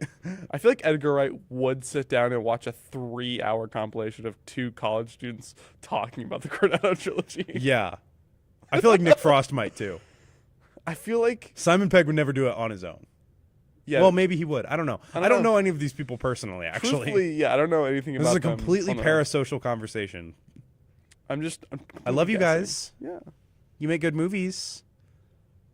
You make good movies that make me want to make better art. But yeah. Yeah. You got anything else to say? I don't got anything else to say. No, I think I think that's about it. I think I've spoke enough for 3 hours. Yeah, we've gone like half an hour over what we thought we were gonna do.